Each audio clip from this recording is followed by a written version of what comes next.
एक बार मुझे ऑनलाइन में कंफर्म करो सर कि रिकॉर्डिंग स्टार्ट हुआ है कि नहीं। Yes sir. स्टार्टेड हाँ सर। सर। ओके।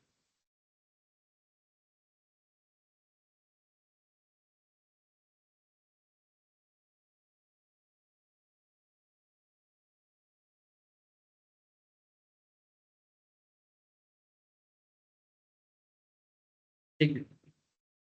चलो sir, good evening to all of you. अच्छा, तो जीएसटी क्लास है और जीएसटी में ना मुझे याद आ रहा है जितना कि दुर्गा पूजा से पहले हम लोगों ने तो ई वे बिल और debit note, credit note, invoice, ये सब चक्कर किया था। आज हम लोग जीएसटी में एक फ्रेश डिस्कशन करेंगे और आज का टॉपिक भी काफी इंटरेस्टिंग होने वाला है। इसमें दो टॉपिक लगातार इसमें मुझे बताना पड़ेगा। एक है सर, जीएसटी में अकाउंट्स एंड रिकॉर्ड्स का एक कॉन्सेप्ट आता है। मैंने बेसिकली ये कॉन्सेप्ट ऐसे जनरेट होता है कि सेक्शन 35 मोस्ट प्रोबेबली, हाँ 35 एंड 36, इसमें बेसिकली ये कहा गया है कि हम लोग जो जीएसटी पेमेंट करते हैं, माने बिजनेसमैन, जो लोग बी टू बी केस में ही तो होता है, तो बिजनेसमैन अगर जीएसटी पे करेगा गवर्नमेंट के घर में, एज वी ऑल नो कि जीएसटी जो है एक टैक्स रेवेन्यू कॉन्सेप्ट है ना सर। तो टैक्स रेवेन्यू, इसमें एक डायरेक्ट टैक्स का कॉन्सेप्ट है जिसमें हम लोग इनकम टैक्स को देखते हैं, और एक आपका इनडायरेक्ट टैक्स का कॉन्सेप्ट है जिसमें हम लोग जीएसटी को देखते हैं। और यही दो गवर्नमेंट का, आप ऐसे बोल सकते हो कि एक बाएं हाथ है एक दाएं हाथ है।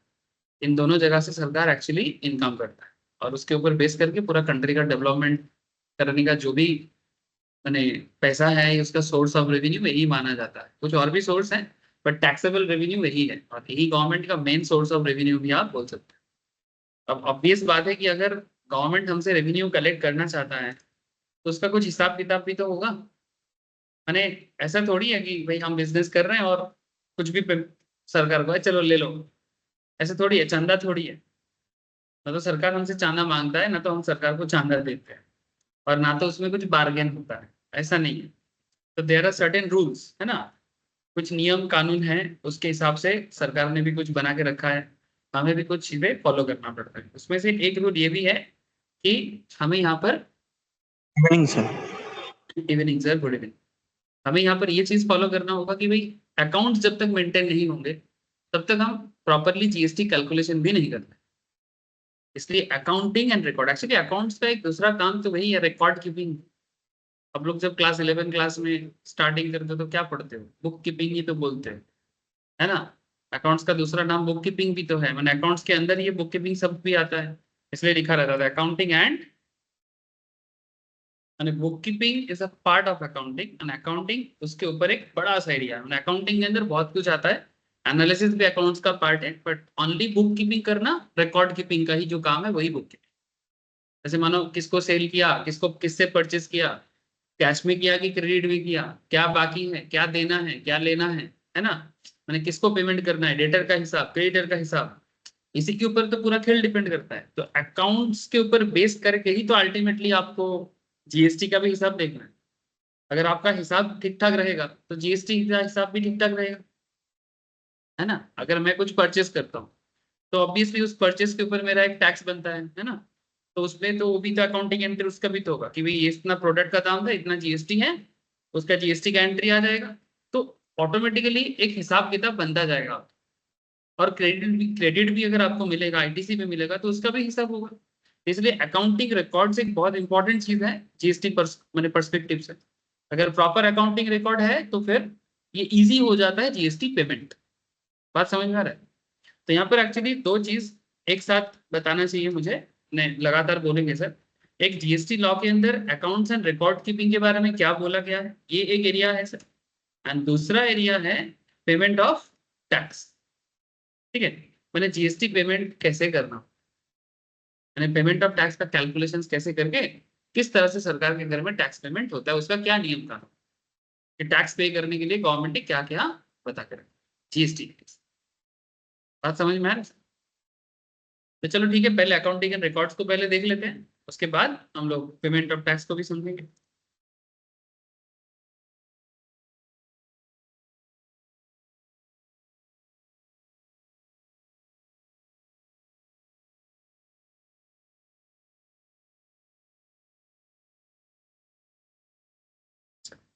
फर्स्ट ऑफ ऑल इस पूरा चैप्टर के अंदर मेन जो बात करता है, persons required to maintain books of accounts.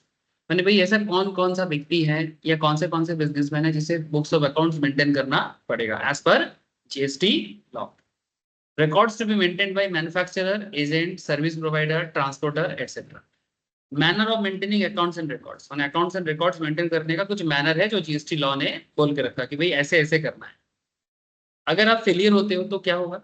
Law है सर, फेलियर होने से ऑब्वियसली कुछ ना कुछ पेनल्टी या कुछ ना कुछ प्रॉब्लम डिफॉल्ट का करेगा। और एक पॉइंट आता है sir, period of retention of account. तो अकाउंट्स आप रेडी करोगे उसको कितना दिन तक आपको रिटेन करना है, ठीक है, मैंडेटरी कितने दिन तक आपको उसको अपने ऑफिस में रखना है, physically as well as digitally. तो ये बेसिकली रूल है, छोटा चैप्टर है, बस फटाफट मैं आपको इसका मतलब थोड़ा पढ़ा देता हूँ सर, और इसका रिगार्डिंग 2-4 क्वेश्चन कर लोगे तो आपको आइडिया मिल जाएगा। थोड़ा मेहनत तो मैं करूंगा ही, और जो अपना करना है सेल्फ स्टडी वो आपको करना ही पड़ेगा, है ना। Assessment in GST is mainly focused on self assessment bye the tax pairs. GST में मेनली क्या फोकस किया गया है? Self assessment bye the tax pairs, माने आपको अपना कैलकुलेशंस खुद ही कर लेना चाहिए कि आपका कितना जीएसटी बनता है, सरकार को कितना मिलेगा, कितना नहीं मिलेगा, क्या क्रेडिट आपको मिल सकता है, ये हिसाब किताब करने के बारे में मेन फोकस सेल्फ असेसमेंट में ही दिया गया है। अब सेल्फ असेसमेंट माने खुद ही सेल्फ असेस करके कैलकुलेट करके गवर्नमेंट के घर में जमा। सर अगर हमसे गलती हुआ तो, या फिर हमसे अकाउंट्स मेंटेन नहीं आता है तो? सर अगर आपसे अकाउंट्स मेंटेन नहीं आता है तो फिर आप एक्सपर्ट्स का सहारा लो। एक्सपर्ट्स यानी chartered accountant, cost accountant, company secretary, या फिर एनी पर्सन जिनको अकाउंटिंग रिकॉर्ड मेंटेन करना आता है, ठीक है। Now every taxpayer is required to self-assess the taxes payable and furnish a return for each tax period. That is the period for which return is required to be filled. The period for which return is required to be filled. The compliance verification is done by the department through scrutiny. Compliance verification माने आपको जो जो चीजें करना है, जो जो particular time पे जो फाइल भरना है, नहीं भरना है, ठीक है, ये सारा काम आप भरोगे और उसको वेरीफाई कौन करेगा? डिपार्टमेंट। डिपार्टमेंट माने यहाँ पर कौन सा डिपार्टमेंट आएगा सर? इनडायरेक्ट टैक्स डिपार्टमेंट, हाँ ले लो सर। आईडीडी डिपार्टमेंट हो, वो करेगा। The compliance verification is done by the department through scrutiny of returns and और इन्वेस्टिगेशन। मैंने वेरीफाई कर लेगा कि आपने सही सही सब चीज दिया कि नहीं दिया। सिंपल बात है कि अगर नहीं दिया होगा तो बोलेगा कि भाई ये डॉक्यूमेंट देना बाकी है, इसके हिसाब देना बाकी है, हमें लगता है आपको और थोड़ा चेक करना चाहिए। अगर उनको लगता है सब ठीक ठाक है तो कुछ नहीं बोलेगा। Thus, the compliance verification is to be done through documentary checks rather than physical control. ठीक है, ये डॉक्यूमेंट्री चेक, ठीक है। This requires certain obligations to be cast on the tax payers for keeping and maintaining accounts. अब अगर आपको timely सब कुछ करना है, इसके लिए आपको अकाउंट्स एंड रिकॉर्ड्स मेंटेन करना जरूरी है। नहीं तो आप इतना साल भर का, एवरी मंथ का, एवरी क्वार्टर का हिसाब कैसे सरकार के सामने रखोगे? मैंने आप माने यहाँ पर मैं किसका बात कर रहा हूँ? बिजनेसमैन का, जिसका रिटर्न फाइलिंग होगा, जिसका टैक्स फाइलिंग होगा। ए बाबा जा जा जा जा।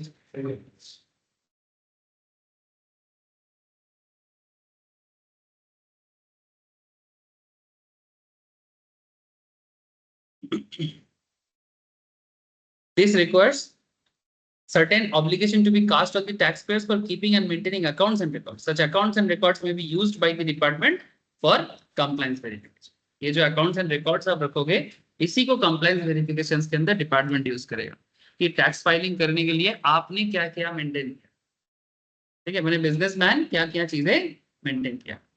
Every registered person shall keep and maintain all records at its principal place of business. जो भी रजिस्टर्ड जीएसटी बिजनेसमैन होगा उनको अपने प्रिंसिपल प्लेस ऑफ बिजनेस पे, मैंने जो उसका मेन रजिस्टर्ड हेड ऑफिस है वहां पर उसको अकाउंटिंग रिकॉर्ड मेंटेन भी करना पड़ेगा और उसका कॉपी भी रखना पड़ेगा। और ऐसा नहीं होना चाहिए कि जब कंप्लायंस वेरिफिकेशन के लिए कभी ऑफिसर्स पहुंचे तो आप ऐसा नहीं बोल सकते कि इस ऑफिस में नहीं या उस ऑफिस में। ऑलवेज वो लोग हेड ऑफिस में ही विजिट करेगा, तो हेड ऑफिस में ही आपको सारा डेटा मेंटेन करके रखना पड़ेगा। Responsibility has been casted on the owner or operator of the warehouse or godown or any other place used for storage of goods. अब जहां पर goods storage होता है, stock maintenance का मैटर होता है, ठीक है, क्योंकि जीएसटी का पूरा खेल जो है वो तो गुड्स परचेस एंड गुड्स, सब टॉपिक का नाम क्या है, GST, goods and service tax. तो गुड्स एंड सर्विस टैक्स में मेन क्या है कि गोडाउन का बात क्यों आ गया, क्योंकि आप जो सरकार को टैक्स पे करोगे, सरकार को टैक्स पे करने के लिए एक सिस्टम क्या कहता है कि भाई कितना गुड्स आप परचेस करते हो और कितना गुड्स आप सेल करते हो, goods purchase and goods sale. जब परचेस करोगे, जीएसटी में हम लोग क्या देखते हैं, जब परचेस करते हैं तो उसमें आईटीसी मुझे मिलता है।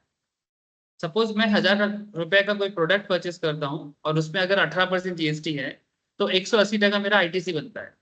और जब वही चीज मैं सेल करता हूँ, अगर 1000 का चीज को मैं 1200 में बेचता हूँ तो 1200 का 18% जो होता है वो मैं कस्टमर से कलेक्ट करता हूँ।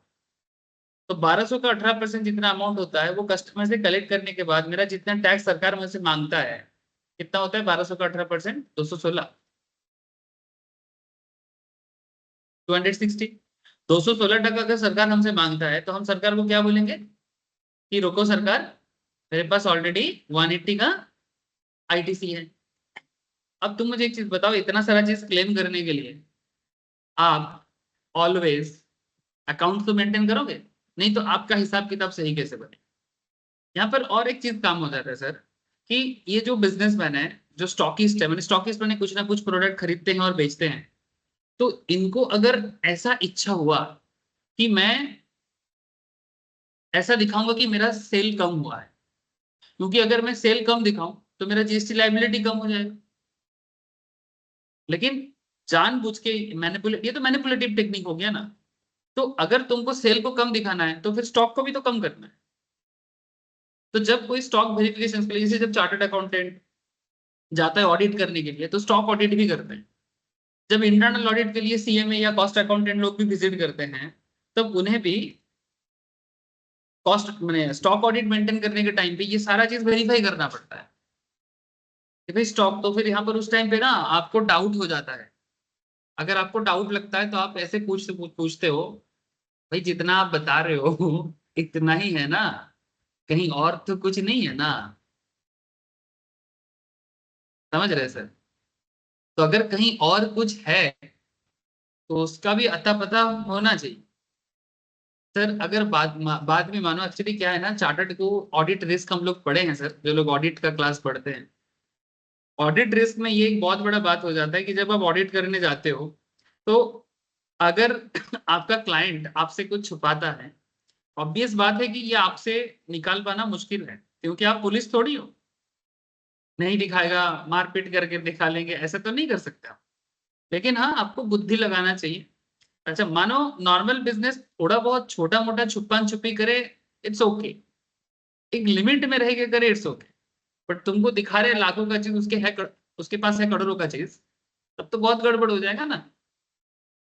तुमको दिखाने के टाइम पे अकाउंटिंग हिसाब में सरकार के सामने लाखों का चीज है, लेकिन एक्चुअल में उसके पास करोड़ों का खेलता है। और बाद में अगर गवर्नमेंट को रेड पड़ता है और गवर्नमेंट रेड में पता चलता है कि भाई इनका ये कारतूत है, और तब देखेगा कि ऑडिटर कौन है। समझ रहे हो आप?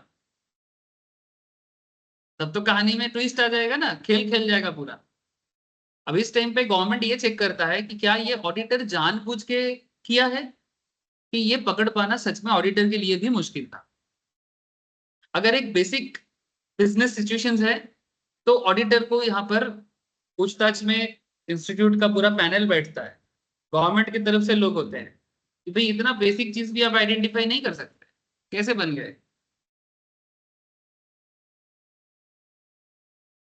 मैं आपको एक सिंपल चीज पूछता हूँ, मेरे को काफी लोग, स्टूडेंट लोग जो एडमिशन करना है या फिर कोर्स करना है, मेरे को फोन करता है। तो ऐसे ही कल या परसों को एक कॉल आया था, ऐसे आता रहता है, इस तरह का बहुत होता है। बट अभी कंटेस्ट में एक बात याद आ रहा है तो मैं आपको बोल रहा हूँ। तो आई थिंक या तो कंपनी सेक्रेटरी का बात हो रहा था या स्टॉक मार्केट का, एग्जैक्टली याद नहीं आ रहा है। बट बात क्या हुआ था इतना मुझे याद है कि उन्होंने मुझे पूछा कि जैसे नॉर्मल पूछते हैं कि आपके पास ये कोर्स होता है कि नहीं होता है, तो मैंने सारा कोर्स का जितना वर्णन शॉर्ट में दिया जा सकता है, मैं दे देता हूँ। उसके बाद मेरा जो फीस स्ट्रक्चर होता है वो मैं नॉर्मली व्हाट्सअप करता हूँ। अगर कोई बहुत ज्यादा फोर्स करता है तो बोल देता हूँ कि भाई इतना है, लेकिन मैं नॉर्मली पसंद करता हूँ कि मैं आपको पीडीएफ भेज दूँ, आप देख लो आराम से। ठीक है, बाद में आपको अगर एडमिशन करने का इच्छा हो तो आप सामने आके बात करके करना, अगर ठीक लगे तो ये मुझे पूछ रहे हैं एक जन कि कोई ऐसा ऑप्शन है कि 15-20 दिन क्लास कर लेंगे उसके बाद फीस देंगे। मैं बोले भाई ये जो जमाना आजकल चल रहा है ना, इस जमाने में ये संभव नहीं। ठीक है, ये जो करंट सामाजिक स्ट्रक्चर है, इसमें सबको अपना अपना जिंदगी खुद ही संभालना पड़ता है, कोई किसी को संभालने वाला नहीं है। तो ये 15-20 दिन पढ़ने के बाद फीस देना, मैं ये नहीं बोलूंगा कि वो गलत बोल रहा है कि सही बोल रहा है, ये मैं नहीं बोलूंगा। लेकिन मेरा कहने का मतलब है आज के जमाने में ये चीज पॉसिबल नहीं है, specially in the context of professional courses. School college का पढ़ाई हो फिर भी कहीं ना कहीं लोकल लेवल में ये पॉसिबल हो सकता है। प्रोफेशनल लेवल में 15-20 दिन पढ़ के देखेंगे, अगर अच्छा लगे तो फीस देंगे, नहीं तो नहीं देंगे, ये एकदम पॉसिबल नहीं है। तो वो मेरे को बोल रहे कि सीधा डायरेक्टली वो मुझे ये चीज बोला। तो बोलते हैं कि मैं आपके पास भर्ती हो गया, फीस दे दिया, और अगर मुझे पसंद नहीं आया या फिर मुझे समझ में नहीं आया तो मैं क्या करूँगा। ठीक है, तो मैं नॉर्मली ना पहले इतना थोड़ा गुस्सा करता था, आजकल ना ये सब बातों में मैच्योर हो रहा हूँ ना सर। ठीक है, जो ये वाला हिस्सा है ये भी और बढ़ रहा है। तो जितना मैच्योरिटी बढ़ रहा है, मुझे भी ना थोड़ा बात करने का तजुर्बा आ गया है। तो मैं भी उनको ना एक बहुत अच्छा बात किया, तो मैम ना सुन रहा था, मैं बोले क्या कौन कौन लोग फोन करते हैं, माथा खराब रखो। मैं बोले रुको ना, इनको थोड़ा देखते हैं। ठीक है ठीक है, इशारा में बोला। मैं बोले पढ़े ना पढ़े फर्क नहीं पड़ता, वो सांप के तुम अगर वो क्या बोलते हैं लेज में, मतलब जो उसका पीछे वाला हिस्सा है, उसमें पैर रखोगे, थोड़ा सा तो ऐसा करेगा ना। तो वो मेरे उस जगह में पैर रखा है, ठीक है, सीधा ऐसा टारगेट कर रहेगी कि अगर पसंद नहीं आया। तो मैं उनको एक चीज बोला कि बंगाली में बात कर रहा था, वो बंगाली था। तो मैं उसको बस इतना बोला कि थोड़ा सा ना बुद्धि होना चाहिए इंसान को, थोड़ा बोध, इसको बंगाली में हम लोग ऐसे बोलते हैं बोध बुद्धि। ठीक है, कि মানুষের একটু বোধ বুদ্ধি থাকা উচিত कि কোন জায়গাটা আমার জন্য ভালো আর কোন জায়গাটা আমার জন্য ভালো না। अगर इतना बोध बुद्धि आप में नहीं है ना, तो आप कहीं पर भी एडमिशन मत करें। और मार्केट में पैसा लगाना तो बहुत दूर की चीज है, वहां पर तो स्टॉक आइडेंटिफाई करते करते खत्म हो जाओगे आप, इंडेक्स तो समझ ही नहीं पाओगे। तो वो सब तो बहुत दूर की चीज है। अगर एक बेसिक टीचर फाइंड आउट करना, या फिर एक इंस्टीट्यूट या कोचिंग जहां पर, या फिर स्कूल कॉलेज जो भी हो, अगर वो जगह मेरे लिए सही है कि नहीं है, यहाँ पर मैं कुछ सीख सकता हूँ कि नहीं सीख सकता हूँ, सीखने का ही जगह है ना स्कूल कॉलेज इंस्टीट्यूशन। तो वो जगह तुम्हारे लिए सही है कि गलत है, ये आइडेंटिफाई करने में अगर आपको इतना दिक्कत है, तो फिर भाई आपको भी प्राइमरी स्कूल में भर्ती होना चाहिए, फिर से सीख के आओ, पूरा जिंदगी देख के आओ। तो मैं उसको इतना कुछ तो नहीं बोला, सिंपल इतना बोला कि ये बोध बुद्धि अगर किसी में नहीं है तो मैं क्या बोल सकता हूँ। बाकी अगर आपको समझना है, एक दिन आइए सामने बैठ के बात करते हैं। और कुछ नहीं बोला, क्या बोलेगा। नहीं, ठीक है देख। अब मेरा कहने का मतलब ये क्यों था, अचानक से ये क्यों बोला मैं, ये जो बोध बुद्धि का जो मैं बात किया ना, ये किसी किताब में नहीं लिखा रहता है। ये बोध बुद्धि किताब में लिखा होता है, बट ये बोध बुद्धि जनरेट होता है किताब में पढ़ने से, बोध बुद्धि होना चाहिए। अरे भाई बोध होता क्या है, बुद्धि होता क्या है, ये चीज तो तुमको रियलाइज करना पड़ेगा। बुद्धा ना बन सको, बुद्धि तो ला सकते हो।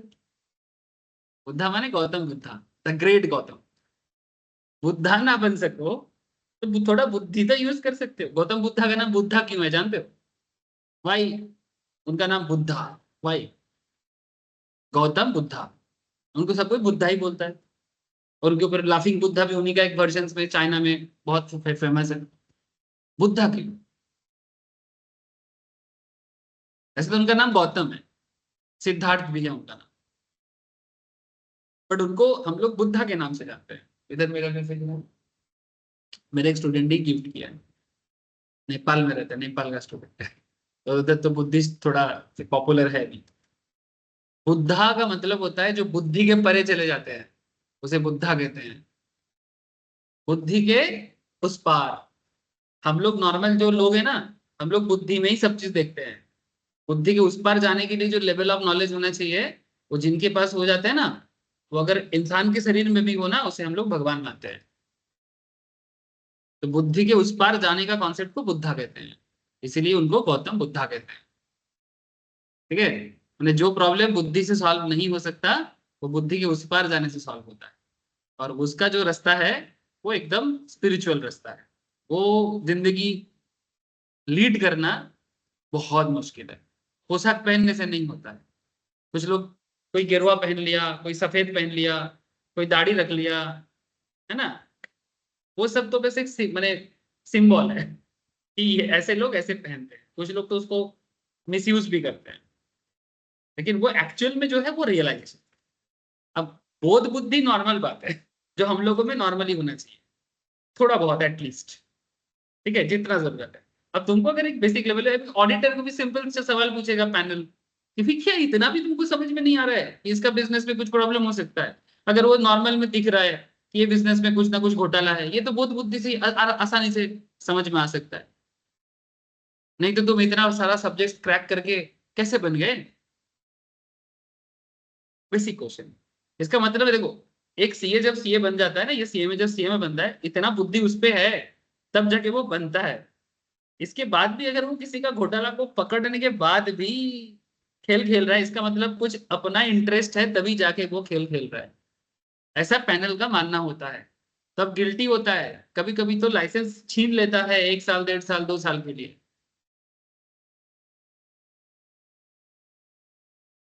समझे? सो जस्ट इसीलिए मैं बोला, तो ये बेसिक चीजें हैं, बेसिक बोध बुद्धि तो इंसान पे होना चाहिए। तो मैं उनको ऐसे ही बोल दिया। पता नहीं बोलना चाहिए कि नहीं चाहिए, बट क्या है ना, आजकल लोग, अच्छा, लोग उनको भी तो ऐसे सवाल नहीं करना चाहिए था, है ना? ये तो कोई बुद्धि मने भद्र सवाल नहीं हुआ ना। अब तुम अगर अभद्रता में आओगे तो मुझे भी वैसा ही बात करना पड़ेगा। हाँ, कोई बोल सकता है कि कोई कोई थोड़ा सा ऐसा होता है, आजकल एक ट्रेंड हुआ है कि डेमो क्लास मिल सकता है। ठीक है, क्या कोई वीडियोस वगैरह मिल सकता है? एटलीस्ट आज के डेट में तो ये सब कॉमन है। तो मैं बोलता हूँ भाई देखो, पसंद आए तो आओ, तो नहीं पसंद आए तो क्यों नहीं। चलो, समझ में आ रहा है सर किस तरह से चीजें काम करना है? तो यहाँ पर क्या रूल बोलते हैं कि every registered person shall keep and maintain all records at his principal place of business. Responsibility has been casted on the owner or operator of warehouse or godown or any other place used for storage of। ये record keeping है, stock का recording. बड़े बड़े घोटाले कैसे होते हैं जानते हो? तुम्हारे पास मानो सपोज तुम्हारा जूता का बिजनेस, ब्रांडेड शू का। अब जूता का बिजनेस है और तुम, आजकल ब्रांडेड शू का भी तो खेल अलग है। मैंने ब्रांडेड शू कोई ब्रांडर नहीं बनाता है, वो लोकल में काफी, माने क्या बोलेंगे, स्किल्ड एबल लोग हैं। जैसे कोलकाता में सीरियसली काफी स्किल्ड चमड़ा का बिजनेस बने सर। ठीक है, कोलकाता में है और नॉर्थ में कानपुर साइड में है। तो पटना में भी कुछ एरिया में काफी हुआ है सर चमड़ा का काम। जैसे कोलकाता में चमड़ा काफी मिलता है, और इधर तोपसिया एरिया एक एरिया एरिया है, स्पेशली मुस्लिम लोग ज्यादा ये सब एरिया में काम करते हैं। तो वहाँ पर एक एरिया है, वहाँ पर ना सारे लोग जूता का काम करते हैं। तो बड़े बड़े brand are Reebok, Adidas, Puma, Puma बोलते हैं ना या प्यूमा बोलते हैं, क्या बोलते हैं? What is the actual pronunciation? Puma. पता नहीं, कोई बोलते हैं पूमा, कोई बोलते हैं प्यूमा। भाड़ में जाए, जो होगा, जूता जूता होता है। ठीक है, तो ये लोग क्या करते हैं ना, ऐसे कोई स्किल्ड लोगों को ढूंढते हैं, उनको बोलते हैं कि भाई मेरा ऐसा ऐसा जूता चाहिए, आप ऐसा बनाओ, मैं आके स्टिकर चिपका। हाँ, जरूरत पड़ने से ट्रेनिंग दे देता है कि भाई ऐसा ऐसा करना है। मैंने आजकल ऐसे बाटा खादिम्स तो मेनली पहले स्पेशलाइज जूता बनाता था, आजकल तो इनका जूता एकदम मैंने नॉर्मल हो गया है। और एकदम सीधा पद्मपुकुर बोल के कोलकाता में एक जगह है, वहां पर जाओगे तुमको सेम स्टाइलिश और सेम क्वालिटी का जूता जो बाटा खादिम्स जगह जैसे ब्रांड में मिलता है, आपको उधर मिल जाएगा। पहचानना आना चाहिए, सीरियसली। पद्मपुकुर कभी गए हो? पद्मपुकुर मैंने बेसिकली ये एक स्कूल है, बड़ा फेमस स्कूल है कोलकाता का, कोलकाता का नहीं all over India. Don Bosco बोल के स्कूल होता है। डॉन बॉस्को स्कूल से एंटली एरिया में, डॉन बॉस्को स्कूल से जो रास्ता थोड़ा सा साउथ कोल का ये बाईपास की तरफ आ रहा है, उसी रास्ते में पद्मपुकुर पड़ता है। एकदम मेन रोड से ही ना वो जूता का पूरा दिखता है।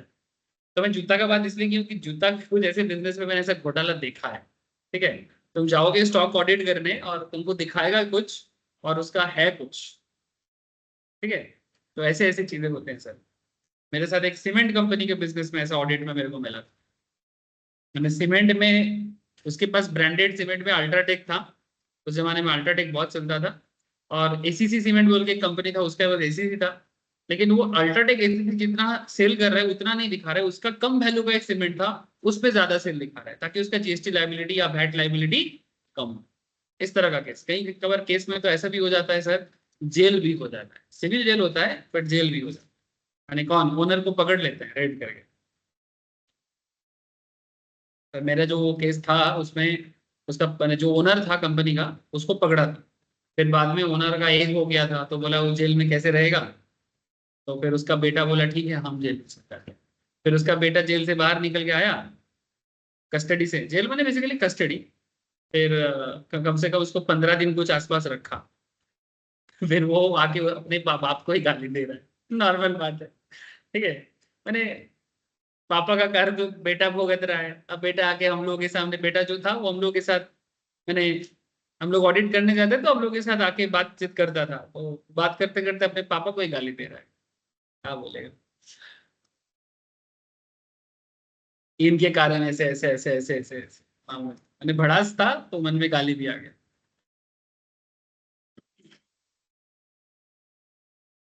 तो जस्ट मैं आपको प्रैक्टिकल कुछ चीजें स्टोरी के हिसाब से बताया कि क्यों ऐसा होता है। Every registered person shall keep and maintain all records at his principal place of business. Responsibility has been casted on the owner or operator of the warehouse or godown or any other place used for storage of goods, and on every transporter to maintain specified records, even if they are not registered under GST. Transporter को भी बोला जा रहा है कि आप भी record करो कि किसको क्या चीज सप्लाई कर रहे हो, नहीं कर रहे हो। ठीक है। अगर आप जीएसटी में रजिस्टर्ड ना भी हो तो भी, ऐसे ट्रांसपोर्टर को जीएसटी रजिस्टर्ड होना मैंडेटरी नहीं है ना सर। क्या घर याद आ रहा है। अच्छा अच्छा। और वो टैक्सी में जा रहा था, कैब नहीं आ रहा है, किस में कर रहे हो, यात्री साथी में? नहीं तो इन ड्राइवर में करो, इन ड्राइवर में जल्दी आ रहा है। हाँ, रैपिडो हावड़ा जाएगा, रैपिडो, रैपिडो में कैब भी मिलता है।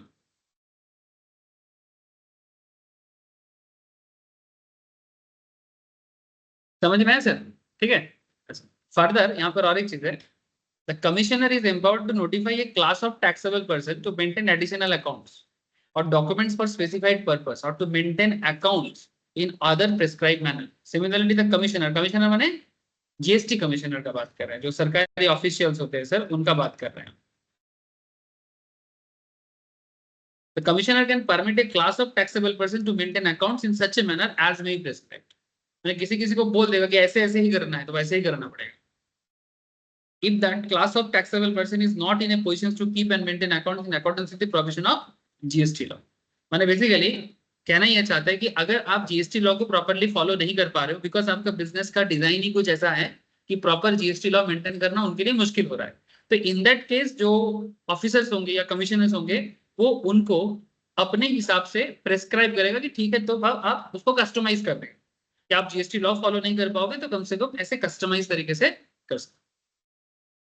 ठीक है। वो नोटिफाई करता है स्पेशल केस में, क्योंकि देखो ना, बिजनेस वर्ल्ड बहुत कॉम्प्लेक्स है, अलग अलग लोग हजारों टाइप ऑफ वे में बिजनेस करते हैं। इतना बिजनेस है ना, आप मैंने जब आप लोग एक्चुअल रियल वर्ल्ड में घुसोगे ना, अभी तो जस्ट आप लोगों का लर्निंग पार्ट चल रहा है। जब रियल वर्ल्ड में आपको मौका मिलेगा बिजनेस को जानने के लिए, आप बिलीव नहीं कर सकते कि इतना कॉम्प्लेक्स कॉम्प्लेक्स बिजनेस सिचुएशन से आपको गुजरना पड़ेगा। मैंने शायद ऐसे ऐसे बिजनेस आपने कभी ना तो सुना नहीं है ना तो कभी देखा है। अलग अलग टाइप का बिजनेस हो सकता है। इवन ये ऑफिसर्स लोगों को भी बहुत सारा चीज नया नया पता चलता है।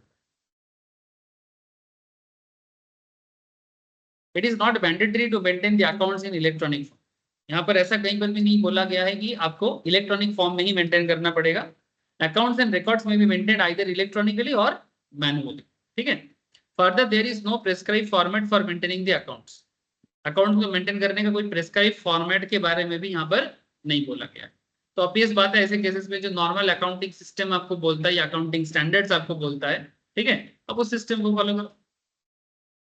चैप्टर 8 ऑफ अकाउंटिंग रिकॉर्ड्स मैंने section 35 and 36 of the CGST act में बोला है accounts and records rule 56 to 58 में बोला है, सीजीएसटी रूल 2017 में भी, the accounts and records record to be maintain by the tax payers and the period for which such accounts and records are required to be preserve. State GST laws also prescribe identical provisions in relation to accounts and records. देखो यहाँ पर दो rule act है, एक तो CGST act जिसके अंदर normally आपको एग्जाम सिचुएशन में ये वाला याद रखने से ही काम हो जाएगा सर, ठीक है। बाकी अगर आप हो सके तो सीजीएसटी रूल का जो रूल 56 58 ही पॉसिबल याद रखो, अदरवाइज यही मेन है 35 एंड 36। रूल के हिसाब से जाओगे तो 56 to 58, वहां पर अकाउंट्स एंड रिकॉर्ड्स के बारे में बोला है कि टैक्स पेयर्स को कैसे मेंटेन करना चाहिए, ठीक है, और कितना दिन तक उसको प्रिजर्व करना चाहिए। यहाँ पर और एक बात कहा है कि स्टेट जीएसटी लॉ, जैसे ये सीजीएसटी सेंट्रल गवर्नमेंट का लॉ होता है, ठीक है, हम लोग जो लॉ पढ़ रहे हैं ना सर, ये सेंट्रल गवर्नमेंट का ही लॉ पढ़ रहे हैं, ठीक है, लेकिन साथ ही साथ एसजीएसटी का भी एक अलग चीज होते हैं, जिसके तहत जैसे मानो अगर हम लोग कोई गुड्स इंट्रा स्टेट में खरीदा बेचा करते हैं, इंट्रा स्टेट माने, इंट्रा स्टेट माने क्या है sir, with in the states. तो विद इन स्टेट जब हम प्रोडक्ट परचेज सेल करते हैं तो हम लोग देखें हैं सर, उसमें दो दो जीएसटी लगता है, एक सीजीएसटी और एक एसजीएसटी। सीजीएसटी किसको मिलता है, मोदी जी को मिलता है, ठीक है, अंडरस्टैंडिंग के लिए। एसजीएसटी अगर मैं वेस्ट बंगाल के परव्यू से बोलूं किसको मिलता है, दीदी को मिलता है, ठीक है, ऐसे पॉपुलरली नोन एज दीदी। तो मोदी और इधर दीदी, तो दीदी के पास कौन सा लॉ है, एसजीएसटी लॉ। ये चाहे तो अपने हिसाब से आइडेंटिकल तरीके से प्रोविजंस को डेवलप कर सकते, और इसी तरह से नॉर्मली बना जाता है, थोड़ा बहुत चेंजेस के साथ, जितना उनको कॉन्स्टिट्यूशनल राइट है उतना ही कर सकता है। ऐसा नहीं कि अगर दीदी, जैसे दीदी का टेंडेंसी थोड़ा है ना कि पश्चिम बंगाल को बांग्लादेश बना देगा, ठीक है, मानो दीदी को इच्छा हुआ कि हम इंडिया वाला जीएसटी लॉ फॉलो नहीं करेंगे, हम बांग्लादेश वाला स्टाइल फॉलो, ऐसा नहीं कर सकते। जो भारत के संविधान उसको मैक्सिमम पावर देता है उतना ही वो कर सकता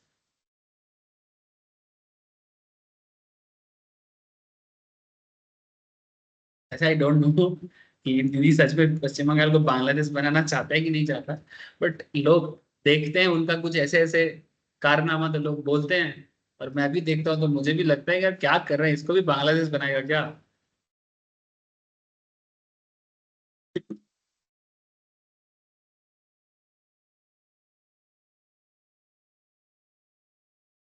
सही है। देखो और एक चीज, सिमिलर पॉइंट ऑफ व्यू में, जैसे कि हम लोग और एक चीज जानते हैं कि जब इंटर स्टेट ट्रांजेक्शन होते हैं तो उसमें कौन सा जीएसटी लगता है सर, आईजीएसटी। आईजीएसटी का फुल फॉर्म क्या होता है, integrated goods and service tax. ये सब सीजीएसटी एसजीएसटी आईजीएसटी के बारे में ना मैं फिर से फ्रेशली बताऊंगा जब हम लोग बेसिक से वापस जीएसटी पढ़ाऊंगा ना, तो और एक बार फिर से एकदम एबीसीडी के हिसाब से बताऊंगा, ठीक है, जैसे एबीसीडी, ये सब जीएसटी का एबीसीडी है, तो डोंट वरी मैं बताऊंगा, ठीक है। नाउ पॉइंट इज दैट कि ये जो इंटर स्टेट का जब ट्रांजैक्शन होता है, मैंने एक स्टेट से दूसरे स्टेट, तो वो कौन से लॉ में डील किया गया है, आईजीएसटी लॉ में डील किया गया है।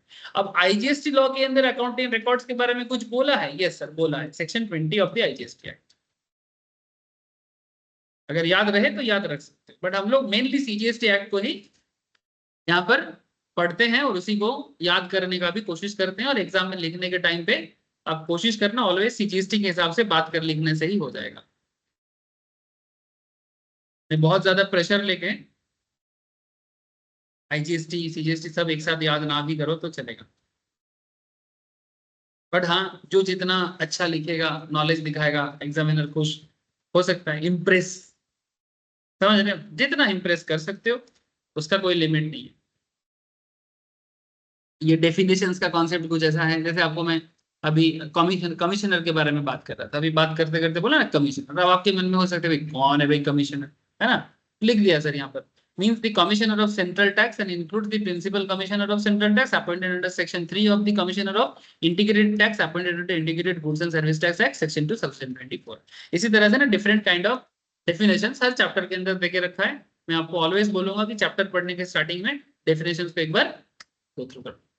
डेफिनेशंस क्या होता है, डेफिनेशंस माने एक स्पेसिफिक पॉइंट में किसी चीज को डिफाइन किया गया है, भाई कौन है कमिश्नर, कॉमन पोर्टल क्या होता है, जिसको मैं आप लोगों को बार बार खोल खोल के दिखाता हूँ, gst.government.in। इनवॉइस, टैक्स इनवॉइस क्या है, हम लोग इससे पहले चैप्टर में डिस्कस किया। मैन्युफैक्चरर कौन है, टैक्सेबल सप्लाई क्या होता है, प्लेस ऑफ बिजनेस क्या होता है, बेसिक बेसिक बातें, ठीक है। प्रॉपर ऑफिसर कौन होते हैं, वही कमिश्नर ही होते हैं normally. In relation to any functions to be performed under act means the commissioner or officer of the central tax who is assigned that function by the commissioner in the commissioner जिसको assign किया है वो proper officer होते हैं किसी भी matter को deal करने के लिए। उसके बारे में भी जीएसटी एक्ट के अंदर कौन से सेक्शन में बोला गया है इस बात को बोला है। मतलब एक्चुअली आप बोलोगे सर इतना कॉम्प्लेक्स क्यों करता है? सर ये कॉम्प्लेक्स नहीं है, आप कॉम्प्लेक्स सोच रहे हो। ये लॉ है, तो लॉ में किसी भी बात को बोलने का एक तरीका होता है। ऐसे नहीं कि कुछ भी बोल दिया, अगर बोला तो उसके अगेंस्ट में उस पॉइंट को डिफाइन भी करना पड़ता है जहां जरूरत है। वैसे मानो हम लोग जीएसटी एक्ट पढ़ रहे हैं, अगर आप जीएसटी एक्ट का पहला बेसिक्स पढ़ोगे ना उसमें सबसे पहले तो गुड्स क्या है उसके बारे में आपको पढ़ा जाता है, व्हाट इज गुड्स। अब आम आदमी गुड्स का क्या मतलब समझता है? भाई कोई भी चीज जो भी प्रोडक्ट कमोडिटी होते हैं वही गुड्स है ना। तो आम आदमी अपने हिसाब से बोलता है, लेकिन जीएसटी उसको एक कंसाइज वे में डेफिनेशन देके बोलता है कि what is goods, what is service, आपको जानना चाहिए। जैसे गुड्स के अंदर अगर आप पढ़ोगे उसमें एक चीज दिखाएगी, ये जो हम लोग पैसा जो हमारे पॉकेट में होता है ना ये गुड्स नहीं है। नॉर्मली वहां पर नॉर्मली लिखते हैं जो ट्रांसफरेबल चीजें होते हैं, मूवेबल होते हैं, वो गुड्स होता है। लेकिन पैसा भी तो मूवेबल होता है, लेकिन हमारे पास जो करेंसी है वो गुड्स नहीं है, वो लिखा है एक्सेप्शन। ठीक है, मैं उस पॉइंट पे भी नहीं जाना चाहता, बट मैं आपको जस्ट समझाने के लिए बोल रहा हूँ कि डेफिनेशन जानना जरूरी होता है। चलो accounts and other record section 35 कैसे बात करता है इसको थोड़ा सा एनालिसिस कर लेते हैं।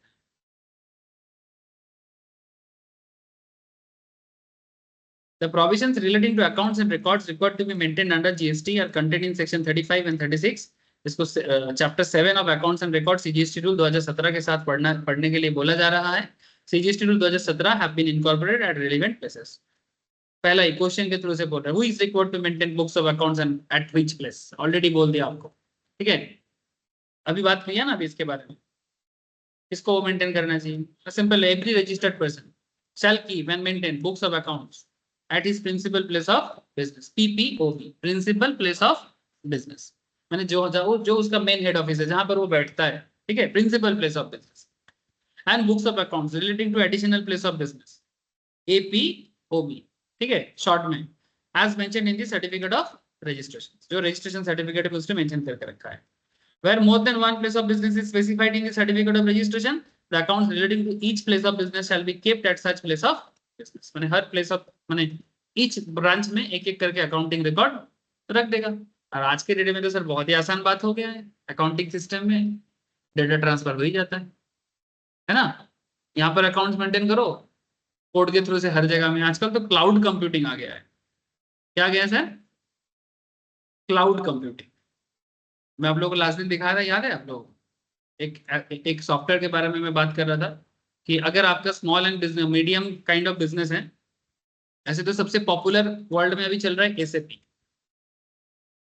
ये वाला, ये एक जर्मन मल्टीनेशनल कंपनी है SAP, system analysis and data processing, ठीक है। एसएपी का बहुत सारा चीजें हैं बिजनेस लेवल में, बड़े बड़े कंपनी यूज करते हैं। उसमें हम लोग यहाँ पर अकाउंटिंग सेगमेंट्स में यूज करते हैं सर, फीको बोल के एक मॉड्यूल होता है, फिनेंस एंड कॉस्ट। ये सीएमए इंस्टीट्यूट वाले सिखाते हैं आजकल। वैसे बहुत अच्छा नहीं सिखा रहे बट सिखाते हैं, नॉट आउट, एक पहचान दे देगा। आगे जाके जब कंपनी में काम करने को मिलेगा वहां पर भी वो लोग भी ट्रेनिंग दे देता है। बट ये अगर आपको एसएपी आता है तो ये बहुत ही अपॉर्चुनिटी वाला बात है। मल्टीनेशनल कंपनीज बहुत एसएपी में काम करते हैं। अकाउंटिंग सॉफ्टवेयर है रिकॉर्ड मेंटेन करने के लिए काफी अच्छा है। जर्नल एंट्री प्रॉपर होना चाहिए। अगर आपको जर्नल प्रॉपरली आता है तो सॉफ्टवेयर तो सीख ही जाओगे। अकाउंट्स का ग्रिप होना चाहिए और जर्नल एंट्री आना चाहिए, बाकी चीज हो जाएगा। मैंने एटलीस्ट वो जो बेसिक बचपन में पढ़े थे ना, journal, ledger, trial balance and final accounts, उसको एकदम लेवल अप करो। फिर ऐसे भी ट्रेनिंग जब करोगे सॉफ्टवेयर थोड़ा सीख जाओगे, 2-4 महीना काम करते करते आ जाएगा, ठीक है। लेकिन आजकल हमारा एक देसी कंपनी है जो वर्ल्ड वाइड बड़ा फेमस काम कर रहा है सर, इसको मैं बड़ा पसंद करता हूँ। इसका नाम है जोहो कॉर्पोरेशन, ठीक है। ये वाला कंपनी है। इसका जो है ओनर है उसका नाम है sir Shridhar Bimbu. India based company है, साउथ इंडिया बेस्ड, बट इसका मैक्सिमम काम जो होता है अमेरिका में होता है। जोहो का अकाउंटिंग सॉफ्टवेयर होता है। ऐसे तो पॉपुलरली एक कंपनी का नाम लेना चाहिए, उसका नाम है सर टैली, ठीक है। हर घर टैली, मोटा मोटी ऐसा बात है। लेकिन जोहो जैसे कंपनी इतना फेमस हुआ है कि ये लोग सर एकदम क्लाउड बेस्ड कंपनी बनाया। क्लाउड बेस्ड का क्या सुविधा होता है कि नॉर्मली टैली वैसे सॉफ्टवेयर का कॉन्सेप्ट ऐसा है कि एक सिस्टम में एक सॉफ्टवेयर को एक ही सॉफ्टवेयर इंस्टॉल हो सकता है। हाँ, और सारा डेटा हाँ एक्सपोर्ट करना पड़ता है। बट ये सब सॉफ्टवेयर में ऐसा कुछ झमेला नहीं है। ये तुम कहीं पर भी चले जाओ, ठीक है, हेवन में चले जाओ, हेल में चले जाओ, क्लाउड सिस्टम में हर जगह में तुम इसको ओपन कर सकते हो और हर जगह में तुम उसको अकाउंट्स को भी मेंटेन कर सकते हो। मैंने आपको ऐसा नहीं कि सिस्टम स्पेसिफिक नहीं है, मैंने काफी मॉडर्न सॉफ्टवेयर है इसका। तो इसलिए आजकल काफी लोग बहुत पसंद कर रहे हैं। और ऑब्वियसली थोड़ा सा क्या बोलेंगे, मैंने टैली का जैसे लोग प्रैक्टिस कर करके टैली में एक हाथ बिठा लिया, इसलिए काफी लोग टैली से शिफ्ट नहीं हो पा रहे। लेकिन जो लोग थोड़ा मॉडर्न तरीके से कर रहे हैं ना, वो लोग शिफ्ट हो रहे हैं, काफी लोग शिफ्ट हो रहे हैं। और आगे आप देख लेना, एक जमाना आएगा जब मैंने जो हो घर घर में मैंने स्पेशली हर अकाउंटिंग फर्म जो हो यूज करे। ऑलरेडी साउथ बेस्ड फार्म चालू कर दिया है, इतना मुझे पता है, मैंने साउथ इंडिया बेस्ड फार्म, क्योंकि वो लोग टेक्नोलॉजिकली काफी एडवांस होते हैं साउथ इंडिया। और हमारे नॉर्थ इंडिया ईस्ट इंडिया में अभी भी मैं बहुत फार्म में देखता हूँ वही घसा पिटा टैली है, या फिर अपने हिसाब से कुछ कस्टमाइज सॉफ्टवेयर बनाते हैं, ठीक है। अदरवाइज ये जमाना चेंज करने वाला एक कंपनी है।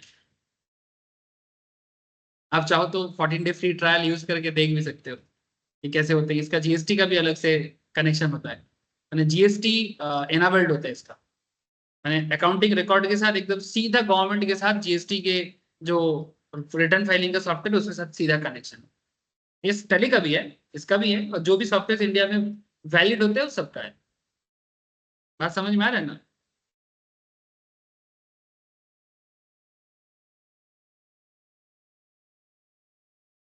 तो यहाँ पर क्योंकि थोड़ा पुराना बात किया है फिजिकल अकाउंटिंग के बारे में, unless proved otherwise if any document is register और any books of accounts belonging to a registered person are found at any premises other than those mentioned in the certificate of registration, they shall be presumed to be maintained by the said registered person.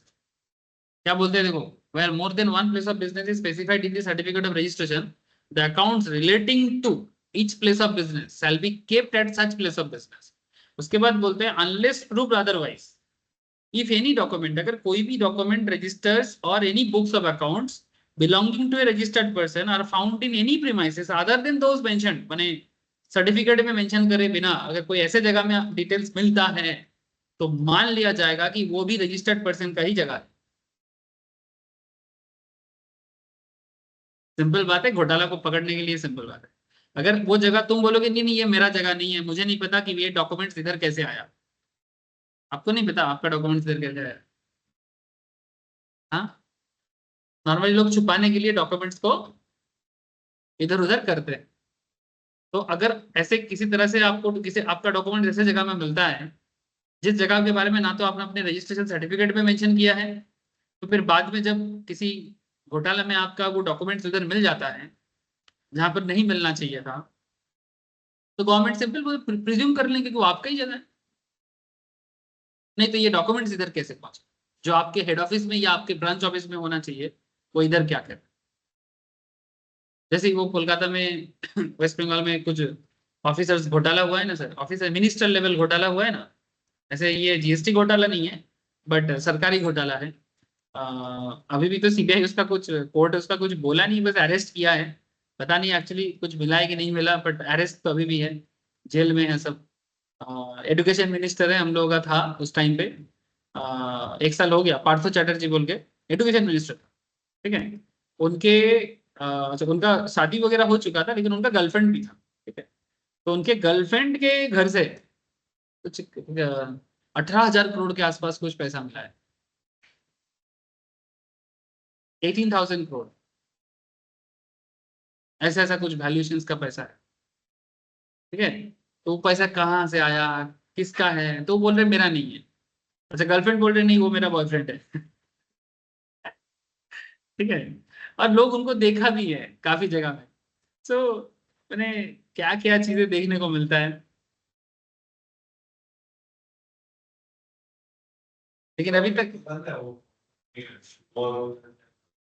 कि नाम, हाँ हाँ हाँ, वो भी तो अपने girlfriend के साथ वो वीडियो देख रहे थे वो अच्छा, तू जिसका बोल रहे हैं ना वो सुमन नहीं है, फिराद हाकिम मेरे बंधु ना है, वो तो कोलकाता रही है, मेयर चिलो, मेयर चिलो नाम से शोभन चट्टोपाध्याय, शोभन चट्टोपाध्याय। उसका भी तो, वो भी अपने बीवी के साथ घर नहीं बनाता, वो भी किस गर्लफ्रेंड के साथ घूमता है, वो गर्लफ्रेंड भी एजेड गर्लफ्रेंड है, बट ये बहुत कुछ देखने को मिलता है, मातों को देखने से बर्बाद लगेगा, ऐसा लगेगा कहाँ है हम। ठीक है, इतना गंदा गंदा चीज, लेकिन फिर भी इस तरह का पार्टी को वोट पे वोट मिलता है। मैं सोचता हूँ कि देश कहाँ जा रहा है। छोड़ो, मैं एक्चुअली ये सब नहीं बोलना चाह रहा था, लेकिन मैं आपको बोलना चाह रहा हूँ कि ये जो दूसरे जगह में आपका डॉक्यूमेंट्स या आपके रिलेटेड पैसा कहाँ से आ रहा है, बिग क्वेश्चन। अब बाद में ये लोग कुछ बोल नहीं रहा है, क्योंकि बोलने से और भी ऊपर में लोग हैं, वो फंस जाएगा। ठीक है, और इनके फैमिली में और भी जो लोग हैं ना, इनको दिक्कत है कि उनका जिंदगी जीना हराम कर देगा। ठीक है, सब चुप है, सब चुप है, क्योंकि एक के पीछे एक घोटाला पकड़ा जाएगा। ठीक है, पता नहीं कोई एक थोड़ा चोट खा के अगर बोल दे, कोई बोलने के लिए राजी नहीं है, इसलिए कोर्ट जब तक कोई गवाह नहीं देगा, कोर्ट कैसे डिसीजन। किसी को तो आके बोलना पड़ेगा भाई, ये इनसे लिया उनसे लिया, सब जेल में आराम से रह रहे हैं।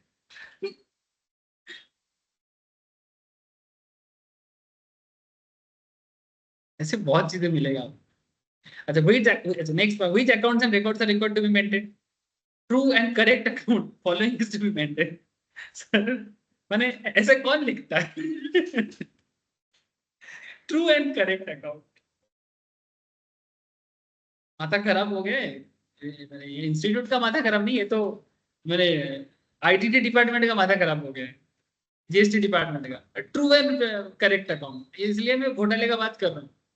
ठीक है, मैंने समझ जाओ सर कि जो आपका एक्चुअल अकाउंट है वो बताओ, तो घोटाला अकाउंट मत दिखाओ। इसलिए मैं शुरू से आपको घोटाला का ही स्टोरी सुना रहा हूँ, क्योंकि ये सब होता है, तभी जाके ये सब वर्ड लिखना पड़ता है, नहीं तो सिंपल लिख देते ना, तो ओरिजिनल अकाउंट। और तो उसमें लिख देंगे the account following is maintain, production और मैन्युफैक्चर ऑफ गुड्स, आपका जो भी चीजें प्रोड्यूस हो रहा है और मैन्युफैक्चर हो रहा है, inward and outward supply of goods और सर्विस और बोथ, मैंने जो भी सप्लाई ऑफ गुड्स सर्विस आप इनवर्ड में कर मतलब लेके आ रहे हो या सप्लाई कर रहे हो, दोनों सर्विस भी, जो सर्विस लेके आ रहे हो और जो सर्विस दे रहे हो, stock of goods, input tax credit availed, output tax payable and paid and such other particular as may be prescribed. ये सब डेटा आपको ऑलवेज मेंटेन करना पड़ेगा। Production manufacture, inward outward supply goods and service, stock of goods, input tax credit availed, output tax payable and paid and any other particular, अगर government कभी भी आपको कुछ नोटिफाई प्रेस्क्राइब करता है, वो भी आपको मेंटेन करना। Commissioner may notify a class of taxable person to maintain additional accounts or documents for such purpose as may be specified therein, where the commissioner consider that the class of taxable person is not in a position to keep and maintain accounts in accordance with the provision of these GST sections, he may, for reasons to be recorded in writing, permit such class of taxable person to maintain accounts in such a manner as may be prescribed. अगर GST law follow नहीं कर पाएगा, तो commissioner of GST या indirect tax department उनको अलग से maintain करने के लिए परमिशन दे सकता है। The additional records to be maintained by specified person are as under. Additional record क्या मेंशन करेगा, जैसे registered person. In addition to the particular mentioned in section 35(1), the rules also provide that the registered person is required to maintain true and correct accounts of the goods and service imported or exported. बार बार एक बात कर रहा है, true and correct, true and correct. Actually audit जब हम लोग पढ़ते हैं ना, वहां पर भी ये बात बार बार आता है। What is the main objective of audit, बोलो। भूल गए, एक दुर्गा पूजा में सब भूल गए। The financial results are showing true and fair view or not. Financial statements are showing true and fair view or not, यही ऑडिट का मेन ऑब्जेक्टिव होता है। मैंने जो फाइनेंशियल स्टेटमेंट्स हम लोग मेंटेन करते हैं बिजनेस के लिए, वो ट्रू एंड फेयर व्यू दिखा रहे हैं कि नहीं दिखा रहे, इसको देखने के लिए ही ऑडिट करने जाते हैं लोग। बात समझ में आ रहा है? Good service, goods or service imported or exported, supplies attracting payment of tax on reverse charge along with relevant documents। अच्छा, रिवर्स चार्ज के बारे में हम लोग हर क्लास में एक बार करके बात कर ही लेते हैं, पिछले क्लास में भी बात किया था कि रिवर्स चार्ज उसे कहते हैं, फिर से बोल दे रहा हूं एक बार, रिवर्स चार्ज उसे कहते हैं, नॉर्मली ये जो पूरा जीएसटी का खेला है, ये फॉरवर्ड चार्ज भी होता है। फॉरवर्ड चार्ज माने, मानो मैं किसी गुड्स का सप्लायर हूँ और मैं रजिस्टर्ड हूँ, और मानो कोई भी किसी गुड्स का रिसिपेंट है, वो भी रजिस्टर्ड है, लेकिन हम पोतोई को कुछ चीजें बेच रहे हैं, गुड्स बेच रहे हैं, सपोज मैं मोबाइल का सेलर हूँ, तो मैं रजिस्टर्ड बिजनेसमैन हूँ और पोतोई भी रजिस्टर्ड है, तो मैं पोतोई को कोई प्रोडक्ट बेच रहा हूँ और बदले में जीएसटी कलेक्ट कर रहा हूँ, तो ये जीएसटी मैं गवर्नमेंट के घर में जमा करूँ। सपोज मैंने एक 10,000 का फोन बेचा उनको, 18% जीएसटी मैंने कलेक्ट किया, ठीक है, वो 1800 टका सरकार के नाम पे मुझे जमा करना है। This is a basic structure of GST payment. किसको करना होता है? सप्लायर को। But there are certain scenarios जब सप्लायर या जो मेन सप्लायर है वो जीएसटी गवर्नमेंट के घर पे जमा नहीं कर सकता। जैसे जैसे मानो पोतोई और मैं दोनों ही बिजनेस कर रहा था, लेकिन मैं एक अनरजिस्टर्ड सप्लायर, मेरा जीएसटी में कोई रजिस्ट्रेशन नहीं है, लेकिन पोतोई जो है वो रजिस्टर्ड है और इसमें जीएसटी का लेन देन भी हुआ है। मैंने मैंने जब तुमको बेचा, तुमने मेरे को जीएसटी दिया, बट मुझे ना देके तुम सीधा सीधा सरकार के घर में जमा किया, तो यहाँ पर तुम रिसिपेंट थे, तुम्हारा जीएसटी तो मेरे थ्रू से सरकार को देते, बट इस बार तो मेरे थ्रू से नहीं, सीधा सीधा सरकार के घर में जमा जमा किया, क्योंकि मैं एक अनरजिस्टर्ड बिजनेस। इसे आरसीएम कहते हैं। और ऐसा एक घटना नहीं आरसीएम का, रिवर्स चार्ज का, और भी बहुत सारे घटनाएं हैं रिवर्स चार्ज का, जो आपको मैं चार्ज अंडर जीएसटी में डिटेल्स में एक बार फिर से चर्चा कर दूं। ठीक है, जिन लोगों का जल्दी जरूरत है वो एक बार रिवाइज करके क्लास देख लें। ठीक है, अदरवाइज जिनको देरी है वो बाद में पड़ेगा, डोंट वरी फॉर। इसे बोलते हैं रिवर्स चार्ज। जैसे मानो आप फॉरेन से किसी सर्विस लिया, ठीक है, अब फॉरेन से जो सर्विस आपने लिया, सप्लायर कौन है? फॉरेन में बैठा है कि इंडिया में बैठा है? फॉरेन में बैठा है। अब तुमने सर्विस ले लिया, जीएसटी तुमको उसको पेमेंट करना है, माने वो तुमको पेमेंट करता, सॉरी, तो तुमसे वो कलेक्ट करता फिर सेंट्रल गवर्नमेंट को देता। अब तुम सोचो कि अमेरिका में बैठ के कोई बंदा तुमसे जीएसटी कलेक्ट करेगा, फिर वो सेंट्रल गवर्नमेंट के घर में जमा करेगा, ये पॉसिबल है? पहला बात तो यहाँ पर ये बहुत कॉम्प्लेक्स हो जाएगा। पेमेंट कैसे होगा, डॉलर एक्सचेंज कैसे होगा, नहीं होगा, क्योंकि इतना सेटलमेंट इश्यूज अभी तक वर्ल्ड वाइड नहीं है। तो सिंपल बात है, गवर्नमेंट बोलेगा भाई हम यहाँ पर फॉरेनर को ढूंढने नहीं जाएंगे, जो इंडिया में बैठ के सर्विस ले रहा है वो रेसिपेंट भी है, और वो सीधा उस सप्लायर का जो काम है वो आप सरकार के घर में जमा कर। अगर आपने 10,000 का सर्विस लिया है, मैंने बेसिकली आपने इंपोर्ट किया, सर्विस इंपोर्ट किया, तो सर्विस इंपोर्टेड में जो जीएसटी है वो सीधा आप सरकार के घर में। दिस काइंड ऑफ सिचुएशंस ऐसे और भी है, जस्ट अभी आरसीएम का चर्चा नहीं है इसलिए मैं थोड़ा अवॉइड करूँ, बट आइडिया के लिए इतना इनफ है। अगर कोई बोलेगा सर आरसीएम आरसीएम बार बार आता है, हमें समझ में नहीं आता, बट जो मैंने आपको बताया साधारण भाषा में, मुझे नहीं लगता इससे ज्यादा और कुछ करेंटली जरूरत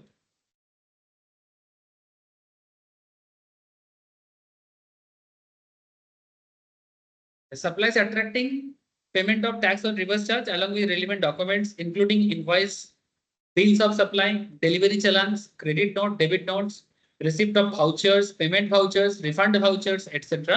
मेंटेन करना पड़ता है। Separate account of advance receive paid and adjustment made there to, ये भी मेंटेन करना पड़ता है। Particulars of names and complete address of the supplier from whom he has received, names and complete address of the suppliers from whom he has received, मतलब goods या service जो भी तुमने रिसीव किया, किन से किया, उसका डिटेल्स भी आप मेंटेन करो। The goods and service chargeable to tax under this act, मतलब जीएसटी में जो गुड्स एंड सर्विस डील होता है, जो जीएसटी परव्यू के बाहर है, उनका सप्लायर का डिटेल्स अगर मेंटेन ना भी करोगे चलेगा। जैसे मानो एग्जेम्प्टेड गुड्स है, ठीक है, तो गवर्नमेंट को उससे कोई लेना देना नहीं है, उसका डिटेल्स मेंटेन ना भी करोगे तो भी चलेगा। Names and complete address of the person to whom he has supplied, जिनसे ले रहे हो उनका डिटेल्स और जिनको दे रहे हो मैंने बेच रहे हो उनका details, when required the provision of this chapter.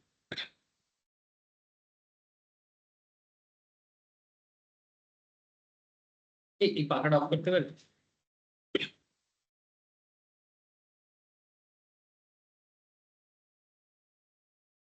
Adequate हाँ एडिकेट तो लागले था नाले बंदी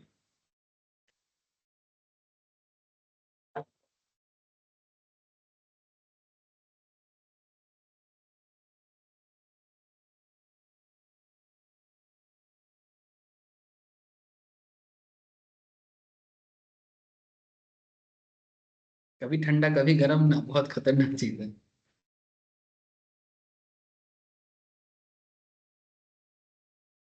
अच्छा, particular of the complete address of the premises और गुड्स आर स्टोर, जहां पर आप अपना गुड्स मेंटेन करते हो उसका सारा डिटेल्स दो, कहाँ अपना स्टोर कहाँ है। स्टोर ही सब कुछ है, शोरूम कुछ नहीं होता। शोरूम तो बस दिखाने के लिए है, शोरूम में कुछ होता भी नहीं है। क्या होता है? डिस्प्ले। शोरूम से क्या ही होता है। हाँ, एक चीज है कि शोरूम का जो भाड़ा होता है वो महंगा होता है। तुम कहीं पर भी शोरूम मेंटेन कर, सपोज तुमको एक, तुम एक बड़ा कंपनी हो, मैंने तुम दिखाना चाहते हो कि ऐसे कंपनी बहुत लोग बड़ा बना सकता है, लेकिन आज के डेट में एक चिंता है कि भाई अगर मेरा एक शोरूम नहीं रहेगा बड़ा शहर में, तो लोग मेरे को जानेगा कैसे। ठीक है, हाँ, कोई कुछ लोग बोल रहे हैं कि नहीं मेरा शोरूम नहीं है, मैं ऑनलाइन से ही करता हूँ, लेकिन हाँ, अगर वो प्रोडक्ट ऑनलाइन में समझ आ जाता है तो इट्स ओके। लेकिन अगर वो प्रोडक्ट फिजिकली एक्सपीरियंस करना जरूरी है, तो फिर you have to maintain showroom. अगर उसका फिजिकल एक्सपीरियंस का जरूरत नहीं है, तो फिर आजकल शोरूम ना भी बनाओगे तो भी बिजनेस रन कर पाओगे आप। लेकिन अगर उसका फिजिकल एक्सपीरियंस पब्लिक को चाहिए, तो फिर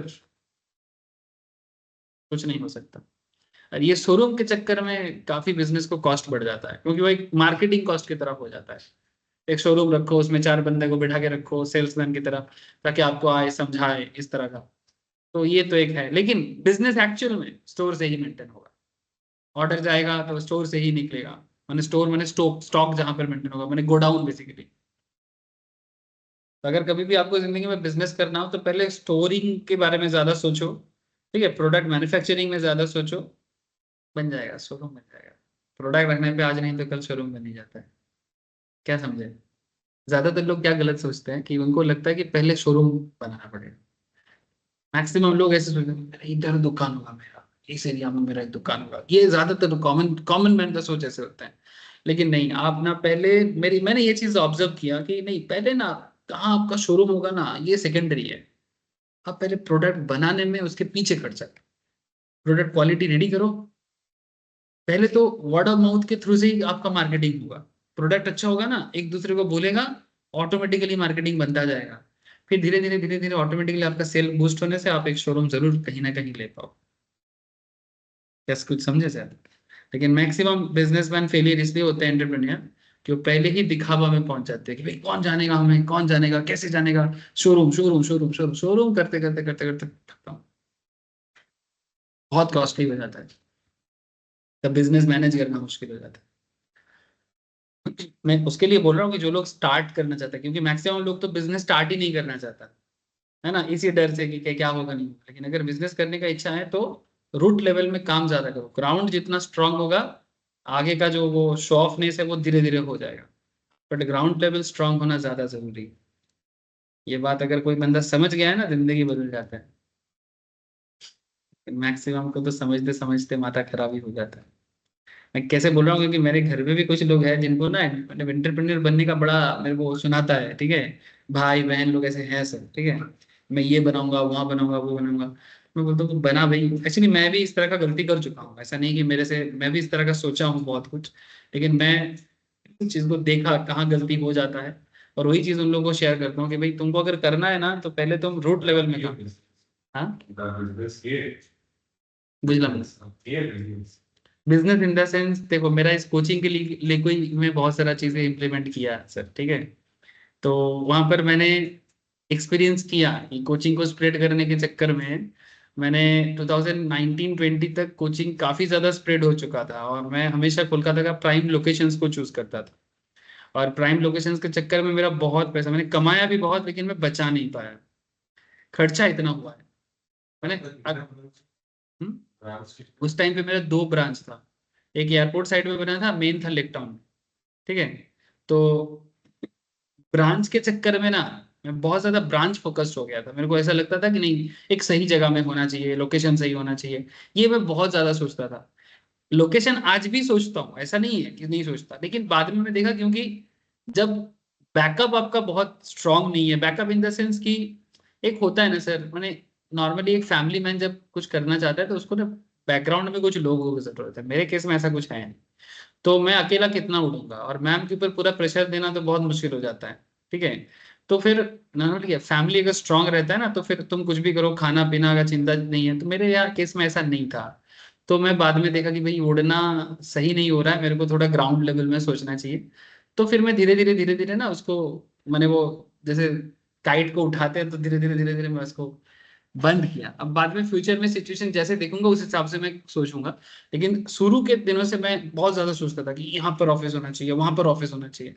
फिर मैं देखा कि नहीं, ये केस टू केस वैरी करता है, मैंने कोई और कर रहा है बोल के इसलिए मेरे को भी करना पड़ेगा, ऐसा जरूरी नहीं है। मैन टू मैन चीजें वैरी करता है, सबका अपना अपना लाइफ है, सबका अपने अपने लाइफ है ना, अपना अपना प्रॉब्लम है कि किसी और ने क्या किया। जैसे मैं तो बाइजू को भी फॉलो करता था बहुत ज्यादा ठीक है तो ऑब्वियसली इवन मैं मैम को बोलता भी था, देखो बाइजू ने ऐसे ऐसे स्कीम निकाला है, हम लोगों को भी निकालना चाहिए, फिर तुम निकालो मैंने, मैम गुस्सा होता था मेरे ये सब एटीट्यूड पे।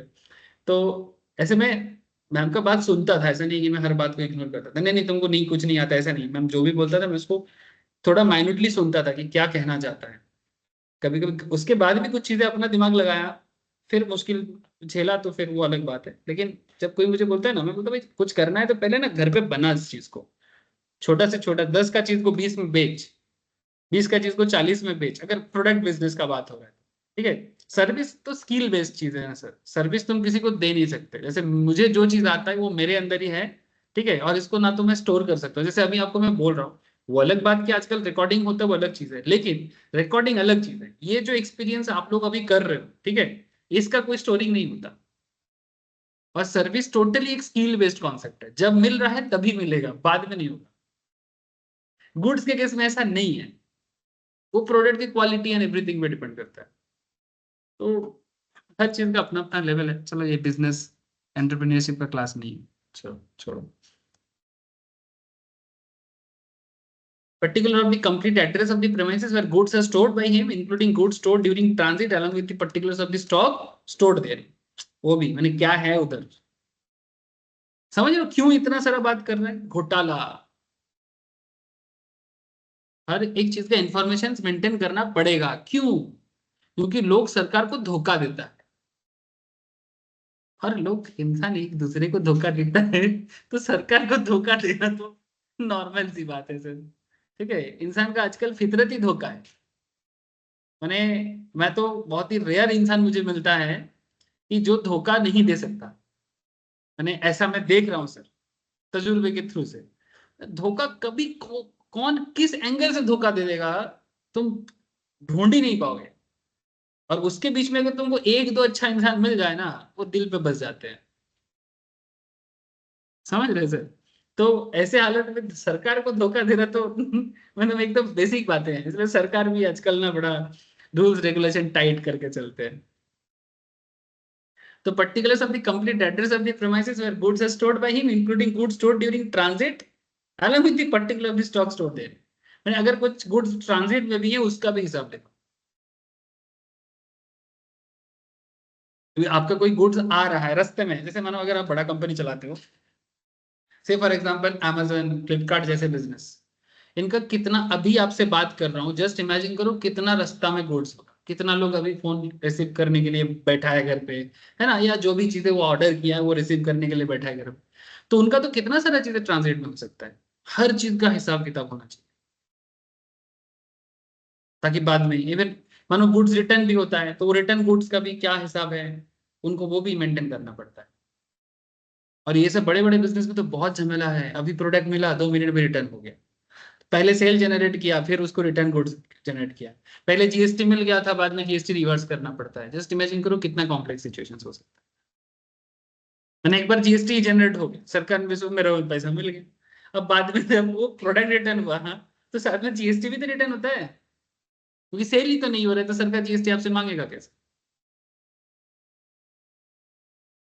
तो कॉम्प्लेक्सिटीज बहुत है, और इसको मैनेज करने के लिए सॉफ्टवेयर, इसके मैनेज करने के लिए accounting system, record making system जरूरी है, नहीं तो पूरा एकदम खिचड़ी पक जाएगा, कुछ दिमाग में नहीं आएगा। अगर सोचोगे तो दिमाग चलेगा, नहीं तो पूरा माथा के ऊपर से जाएगा।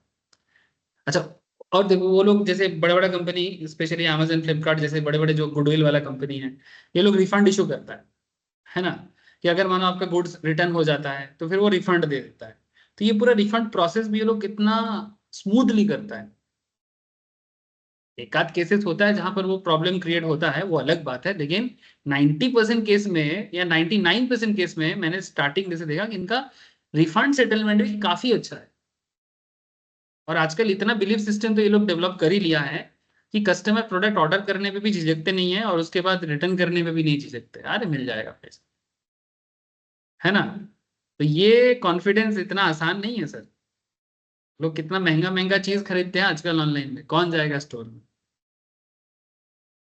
सही बोला ना सर, काफी चीजें बदल गया। और अमेजन में तो ऐसा एक मैं देखा कि भाई क्या चीज मिलता नहीं है उसके पास, सब कुछ मिलता है। मैंने इस लेवल का अमेजन अपना बिजनेस को डेवलप किया है। मैंने कहीं नहीं मिलेगा तो एक बार अमेजन में ही देख। मैंने फ्लिपकार्ट उस लेवल पे अभी तक नहीं पहुंच पाया। मैंने एटलीस्ट प्रोडक्ट का जो एक्सपोजर है वो अमेजन के पास बहुत ज्यादा है। अच्छा, एक्चुअली घर पे मैम को आम खाने का मन, तो मैं बाजार गया आम ढूंढने। अभी आम कहाँ मिलेगा, तो एक दुकान मिला, उसके पास चार पांच ऐसे सूखा हुआ आम पक्का, ठीक है, थोड़ा ऐसा रिंकल आ गया उसके ऊपर, ऐसे पुराना हो गया। बोलते 800 टका केजी। तो मैं बोला अल्फांसो है क्या? अगर अल्फांसो होता 800 टका केजी फिर भी एक खा के देख लेता, लेकिन ना तो अल्फांसो है, ऊपर से रिंकल गिर गया। मैंने कहाँ से, मैंने कोई आम, तो फिर मैं एक दुकानदार को बोला कि अरे ऐसे नहीं, कम से कम चलो नॉर्मल टाइम पे 100 150 टका केजी चलता है, आप अगर मेरे को बोलते कि 300 टका केजी तो भी मैं मानता, ठीक है, कि कम से कम मेरे को खाने का शौक हुआ है, मैं दो चार पीस खाऊंगा, ठीक है। लेकिन तुम 800 टका में बोले एक पीस का कितना पड़ेगा, बोले 250। इतना छोटा सा, ठीक है, बोले 250। अभी रखो भाई, मेरा इतना नहीं है पैसा कि 250 से रिंकल गिरा। तो फिर मैं एक दुकानदार को बोला कि मेरे को आम ला के दे सकते हो तुम। बोले ठीक है, हम बाजार जाएगा, आपको फोन करेगा अगर मिलता है। हमने ठीक है भाई, फोन करना। वो मेरे को बोलता है ऑनलाइन में देखो ना। जिसको मैं ऑर्डर दे रहा हूँ वो मेरे को बोलता है ऑनलाइन में देखो ना। सोचो, ठीक है, मैंने किस लेवल में ऑनलाइन लोगों के दिमाग में भरा है। ठीक है, मैं उसको बोल रहा हूँ कि भाई तुम मेरे लिए लाके देगा बाजार जाके, क्योंकि मेन मार्केट मछुआ मार्केट में ना मिलता है, बड़ा बाजार के अंदर आता है, वहां पर मिल जाए। कोई ना कोई तो है सर जो अभी भी आम दे रहा है, जो थोड़ा रेयर वैरायटी होता है ना, जो लास्ट में निकलते हैं, वो सब अभी एंड मोमेंट में थोड़ा दाम ज्यादा होता है। जैसे एक वैरायटी होता है जो मालदा में होता है, उसको बोलते हैं फुजली। आम का वैरायटी का नाम है फुजली, वो लास्ट में निकलता है। बट वो आम मैक्सिमम एक्सपोर्ट हो जाता है, तो लोकल मार्केट के लोगों को मिलता ही नहीं है, या फिर जो ब्रांडेड फैमिली लोग होते हैं वही लोग खा लेता है। हम लोग के लिए, आम आदमी के लिए मिलता ही नहीं, हम लोग के लिए बस वही हिमसागर और लैंगड़ा। ठीक है, हिमसागर और लैंगड़ा, बस इसके बाहर मिडिल क्लास के जिंदगी में और कुछ नहीं है। ठीक है, माने एटलीस्ट बंगाल बिहार साइड है, तो महाराष्ट्र में जाओ उधर और थोड़ा अलग वैरायटी मिलता है। क्या-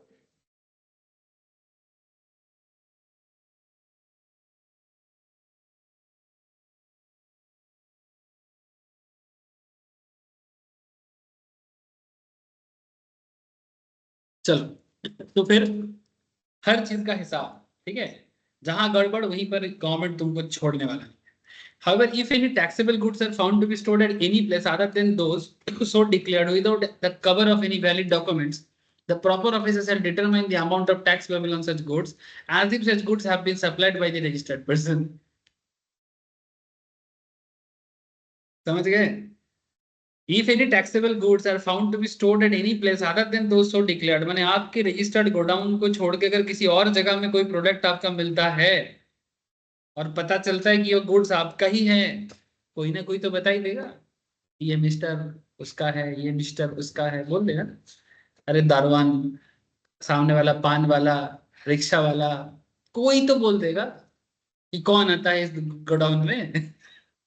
किसका आदमी आता है। कहाँ तक छुप के रहो, किस किस को पैसा खिलाओ बोलो तुम। पैसा खिला सकता है, कितना लोगों को पैसा खिलाओ। कुछ लोग दो नंबरी में उतरते हैं ना, तो ऐसे हर लोगों को खरीद के ही रखता है। कभी कभी इनका ये खरीदने वाला एटीट्यूड काम भी करता है, लेकिन जिस दिन किस्मत खराब निकलता है, सारा एटीट्यूड धरे के धरे रह जाते हैं। तब या तो खुद मुंह छुपाने के लिए पागल होते हैं, या फिर पैसा जुगाड़ करते हैं ताकि ऑफिसर का मुंह चुप करा सके। लेकिन हाँ, इतना मैं देखा हूँ, ये लोग अपने लाइफ में इतना कमा लेता है कि बाद में अगर उनको ऑफिसर्स लोगों को भी 2-4 करोड़ ऑफर करना पड़े ना, कर लेता है। ले ले भाई, मेरे पास अभी भी 10 करोड़ है। मैंने क्या बोलेगा, मैंने सरकार सोचेगा कि मेरा ऑफिसर जाएगा, ऑफिसर, अच्छा ऑफिसर जिंदगी भर में उसके तनख्वाह जो होता है वो नहीं कहा भाई, 1-2 करोड़ देगा। अच्छा ऑफिसर अकेला तो नहीं खा सकता ना, उसका डिपार्टमेंट में और भी लोग हैं, नहीं तो वो तो फंस जाएगा ना। अब पूरा डिपार्टमेंट को देना है तो 2-4 करोड़ देगा, ऑफिसर 1 करोड़ लेगा, बाकी सब मिला जुला के ले लेगा। सरकार इधर बैठेगी।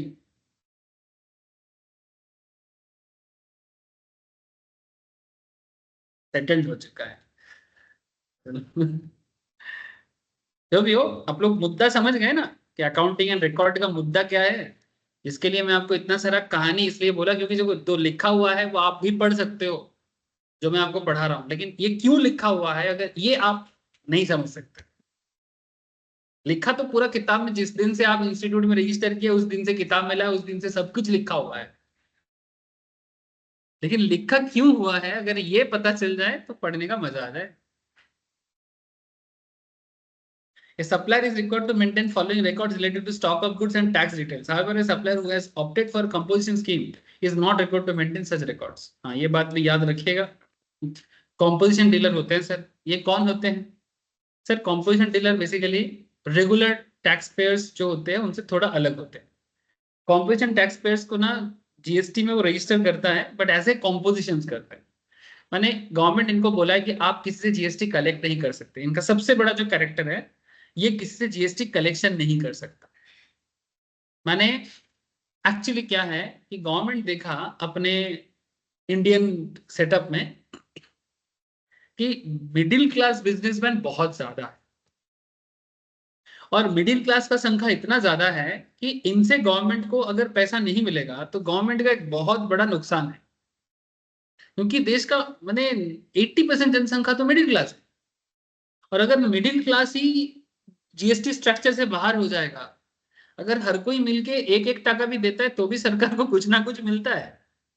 तो सरकार ये मिडिल क्लास बिजनेसमैन को अपने स्कैनर से बाहर नहीं देना चाहता। ऊपर से उसी मिडिल क्लास से कोई ना कोई कुछ दिन बाद हायर मिडिल क्लास बिजनेसमैन बनेगा, उसी में से कोई ना कोई रिच बन जाएगा। क्योंकि कोई भी पैदा ऐसे रिच नहीं होता है, सब मिडिल क्लास से ही रिच बनता है, या लोअर मिडिल क्लास से पहले गरीब होते हैं, फिर मिडिल क्लास होता है, फिर रिच बनता है, ऐसे तरह से होता है ना। तो गवर्नमेंट देखते हैं कि भाई ये मिडिल क्लास को छोड़ना नहीं है स्कोप से, तो मिडिल क्लास को एक स्कोप दे देते हैं कि भाई ये काम करो। नहीं तो दो चीजें, बिजनेस भी आपको वैलिड करना है, नहीं तो बात बात में आपको सरकार बोलेगा ये आपका पेपर्स है, ये है वो है। तो बोलते हैं काम करो भाई, आप भी सरकार के घर में कुछ ना कुछ देके बिजनेस करो, आप भी वैलिड एकदम सीना तान के कि हम सरकार के घर के पैसा दे के कमाते हैं। इसमें बिजनेसमैन को भी कॉन्फिडेंस मिलता है। आपको कोई लोन का जरूरत है बैंक में जाके बिजनेस के लिए, तो गवर्नमेंट देखा कि भाई अगर जीएसटी कंप्लाइंट बिजनेसमैन है, इजी लोन मिल जाएगा। लेकिन अगर आपको कोई जीएसटी कंप्लाइंट नहीं है, बहुत मुश्किल है लोन पाना बिजनेस कैटेगरी में। ऐसे बिजनेस को तो टॉपअप चाहिए होता है ना, समझ रहे? टॉपअप माने सपोज आप बिजनेस करना चाहते हो, स्टार्ट किए थे 1-2 लाख से या 4-5 लाख से, अब कुछ दिन चला साल बिजनेस, लेकिन ग्रोथ नहीं कर पा रहे हो क्योंकि वी नीड कैपिटल। तो उसके लिए आपको जाना ही पड़ेगा बैंक के पास। अब बैंक के पास जाओगे तो कुछ पैसे के लिए तो जाना है, तो फिर आपका बिजनेस एक्चुअल में वैलिड है उसका क्या प्रमाण है? आप जो बोल रहे हो कि ये मेरा बिजनेस है, क्या है तुम्हारा बिजनेस का क्या प्रमाण है? नहीं, मेरा एक दुकान है भाई, दुकान रजिस्टर्ड है, पहले तो म्यूनिसिपल रजिस्ट्रेशन होना चाहिए, बिजनेस का लाइसेंस होना चाहिए। अच्छा क्या चीज का बिजनेस करते हो? सरकार के घर में कुछ जमा लेन देन होता है क्या? बात समझ में आ रहा है? तो अगर किसी को ग्रोथ माइंड सेटअप है तो सरकार के घर में ले दे के ही चलना पड़ेगा। अगर आप बोलोगे नहीं नहीं जितना चल रहा है ठीक है, पेट भर जाता है, it's okay, growth mind setup नहीं है तो जीएसटी के बारे में चिंता ही नहीं करना। लेकिन ग्रोथ माइंड सेटअप है तो फिर करना पड़ेगा। समझ रहे?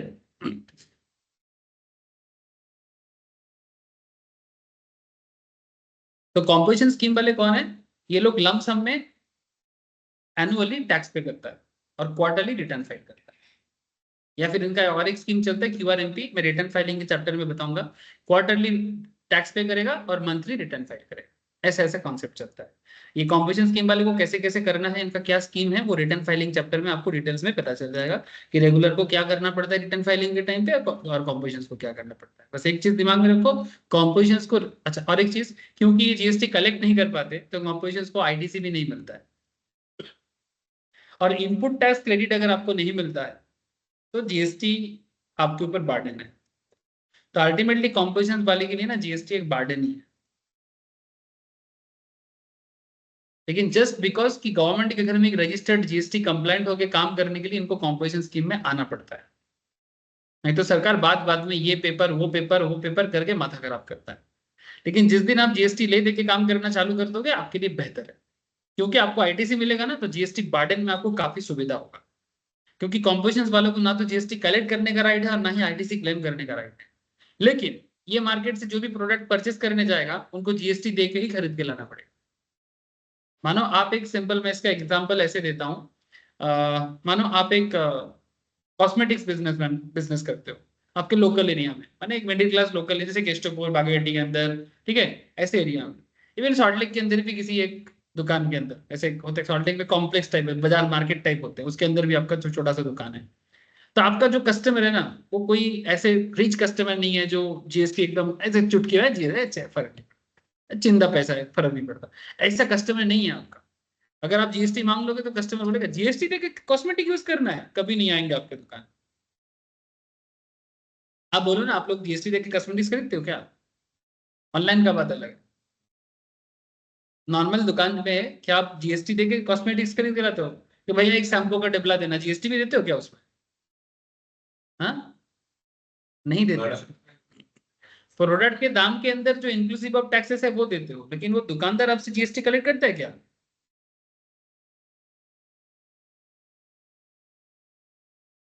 अगर आप ऑनलाइन भी करते हो तो ऑनलाइन में तो आप जीएसटी देते हो, ऑनलाइन में तो जीएसटी देते हो, ऑनलाइन में जीएसटी देना पड़ता है।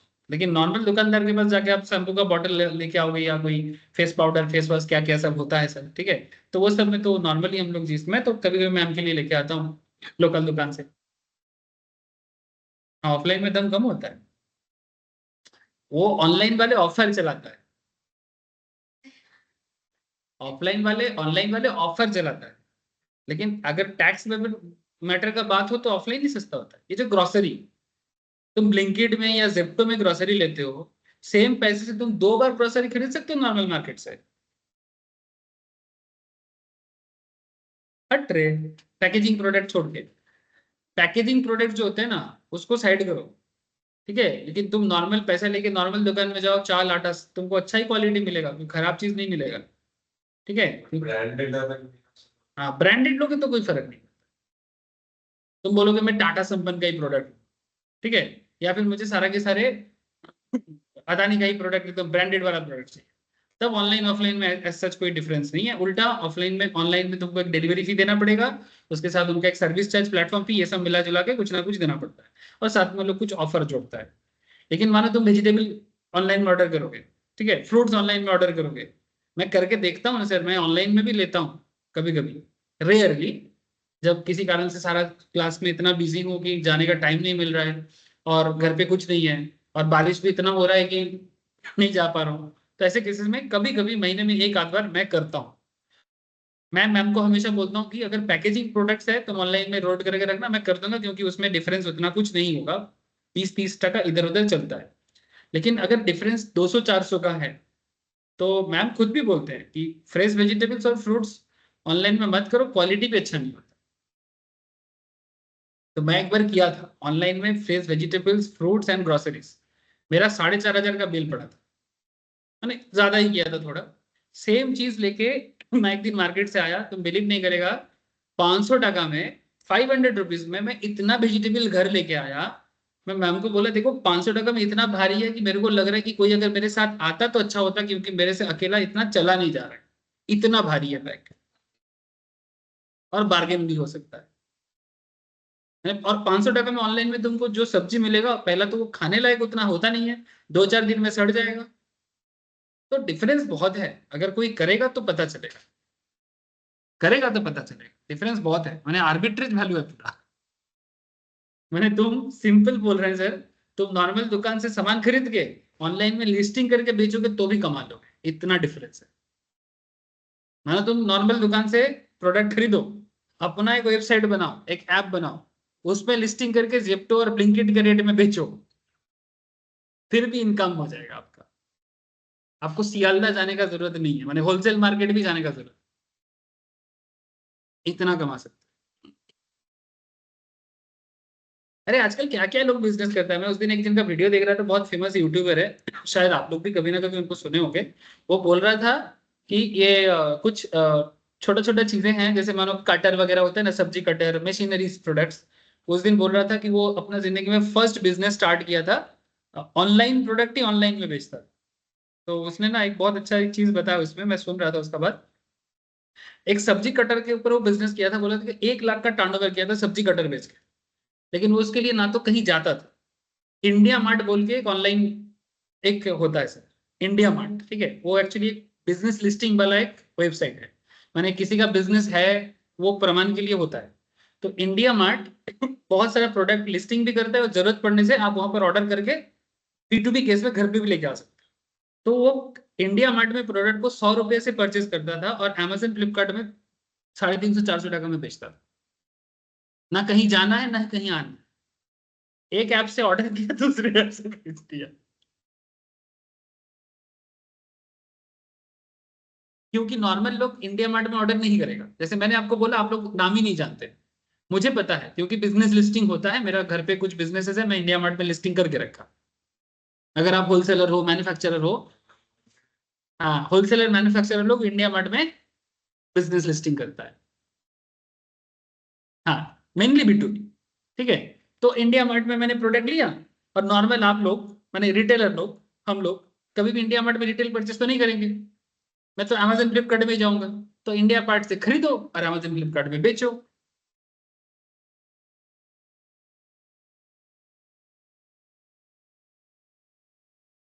समझे सर, मैंने सोचने बैठोगे ना इतना सारा चीजें हैं। मैं बोला ना कि क्या क्या टाइप में बिजनेस होता है, हम लोग सोचते हैं बिजनेस करना है, यहाँ जाना है वहां जाना है। बट अगर कोई चाहे तो दो चार चीजें अप्लाई करके देख ही सकता है। हम लोग फालतू चीजों में बहुत टाइम लगाते हैं, कभी रियल चीजों में टाइम लगा के दिखाओ, बहुत फ्रूटफुल चीज मिलेगा। ट्राई तो करके देखो, अरे भाई 10,000 से ही स्टार्ट कर। कितना चीजें, पूजा शॉपिंग में ही कम से कम 20 40 हजार लोग उड़ा देते हैं, नहीं उठते सर। कभी उसी में से सेक्रीफाइस करके 10,000 निकाल के बिजनेस करके देखो ना, कि कुछ इम्पैक्ट मिलता है कि नहीं मिलता। ट्राई करना चाहिए। अगर किसी के अंदर कीड़ा है तो, नहीं कीड़ा है तो मत करो यार। नहीं तो बोलेगा सर पढ़ाई छोड़ के बिजनेस करने के लिए बोल रहे हैं। बिजनेस करने के लिए मैं लोगों को इसलिए नहीं बोलता, मैं एक्चुअली चाहता हूँ कि एक्चुअली ये जो CA CMA का पढ़ाई है, आप एक चीज देखे हो, मारवाड़ी कम्युनिटी इस चीज में बहुत अच्छे होते हैं। वाई, ये चीज आप लोग लिख के रखो कि मारवाड़ी कम्युनिटी क्यों CA CMA के पढ़ाई में, मैंने इस तरह का पढ़ाई में इतना पॉपुलर क्यों है वर्ल्ड वाइड। बिकॉज इनके अंदर बिजनेस माइंडसेट है, यही इसका मेन क्रैकिंग कॉन्सेप्ट है। ऐसा नहीं कि उनका दिमाग उसमें कुछ ज्यादा चल गया, नहीं। एक्चुअली ये बिजनेस तरीके से सोचना जानता है। और ये जितना भी पढ़ाई है, आप मुझे बताओ, बिजनेस के बाहर कौन सा बात होता है। And इसीलिए मैं लोगों को बिजनेस के बारे में इतना सारा चीज बोलते बोलते बोल देता हूँ, क्योंकि मैं चाहता हूँ कि हर किसी के अंदर इस तरह का मेंटेलिटी डेवलप हो जाए। जो मारवाड़ी कम्युनिटी ऑलरेडी इस चीज में काफी पॉपुलर है, गुजराती भी काफी अच्छे हैं, बट गुजराती जब करता है बहुत बड़ा कुछ करता है, बट मारवाड़ी छोटा से बड़ा हर कोई करता है। आप समझ रहे हैं? इसलिए कम से कम 10 फैमिली में एक फैमिली मारवाड़ी में तुमको कोई ना कोई CA कोई ना कोई CM मिल ही जाएगा। और जहां भी है मिल जाएगा। और ऐसे कहावत भी है, जहां ना जाए बैलगाड़ी वहां जाए मार। कहावत भी है, मैंने जहां बैलगाड़ी मैंने काव का जो काट होता है, बुलक काट या जो भी बोलो, जहां वो नहीं पहुंचता वहां भी मारवाड़ी जगह अपॉर्चुनिटी ढूंढ लेता है। बाद में कोई 2 नंबरी 4 नंबरी करके पैसा कमाए वो डिफरेंट चीज है, लेकिन अपॉर्चुनिटी ढूंढना बहुत बड़ी चीज है। और वही 2 नंबरी 4 नंबर करके कमाया और फिर बाद में जाके आपको एक जॉब दिया, आप उसके कंपनी में जाके सूटेड बूटेड होके उसी कंपनी में as a MBA finance, as a MBA marketing, as a engineer आप काम कर रहे हो, लेकिन उसका बिजनेस का जो मेन है वो 2 नंबर 4 नंबर से ही बना है। लेकिन आप बोलो नहीं मैं तो जॉब करता हूँ, मेरा तो फ्रेश है। अरे भाई तू गलत पैसा का ही खा रहा है। गलत बोला कुछ, छोड़ो। सर एक बार बोल देते हो फिर बोलते हो छोड़ो। छोड़ो मैंने उस चीज को छोड़ो। अच्छा, stock of goods, accounts of stock in respect of goods received and supplied by him and such accounts are contain particular of the opening balance. Basic accounting concept, इसमें मैं क्या बोलूं? Opening balance, received, supply of goods, loss, stolen, destroyed, return of. Return of मैंने अगर कोई goods आप उठा लेते हो, मैंने राइट ऑफ कर लेना, मैंने क्या होता है कि मैंने अगर स्टोलन हो चुका है तो उसका जो कॉस्ट है वो तो आप राइट ऑफ कर लोगे ना। राइट ऑफ करना माने पहले वो चीज आपके हिसाब में था, लेकिन अभी उसका हिसाब नहीं है क्योंकि वो चोरी हो चुका है, तो फिर वो जो कॉस्टिंग है वो राइट ऑफ करना पड़ेगा आपको। राइट ऑफ कैसे होते हैं? पीएल में डेबिट करना पड़ता है। मानो आपका चोरी हो गया 1 लाख का सामान, अब वो चोरी का 1 लाख का सामान को आपको धीरे धीरे क्या करना होगा? आपके पीएल में डेबिट करके, या छोटा अमाउंट है तो एक ही बार में राइट ऑफ कर लो, अगर अमाउंट बड़ा है तो मंथ वाइज राइट ऑफ करो, क्योंकि एक ही बार में पूरा राइट ऑफ कर दोगे। हाँ, वो डिपेंड करता है, वो डिपेंड करता है कि अमाउंट के ऊपर। अगर इतना ज्यादा लॉस है तुम्हारा और तुम बोलोगे कि मैं सारा चीज एक ही साल में राइट ऑफ करूंगा, और सरकार के घर में तो नॉर्मली लॉस में टैक्स नहीं होता, तो सरकार तो लॉस के कारण टैक्स का रेवेन्यू कलेक्शन तो मिस नहीं कर सकता। इसलिए आपको एक लिमिट लगा देगा कि भाई इतने अमाउंट पे इतना राइट ऑफ दूंगा, इससे ज्यादा होगा तो ज्यादा साल में आपको राइट ऑफ करने का मौका मिलेगा। सारा पैसा एक ही बार में राइट ऑफ कर देगा तो सरकार क्या घंटा मैंने उंगली चूसेगा बैठे बैठे। समझ रहे बात आप लोग? मतलब अगर मतलब समझ में आ जाए तो पढ़ाई में कुछ नहीं है कि क्यों है किस लिए है। Details of tax account containing the details of tax payable, including tax payable under reverse charge, tax collected, paid, input tax credit, claimed, together with registered tax invoice, credit note, debit notes, delivery challan issued and received during the any tax। माने अगर आप ITC claim किए हो तो क्या उसके regarding tax invoice है? माने बिना इनवॉइस का तो आप क्लेम नहीं कर सकते।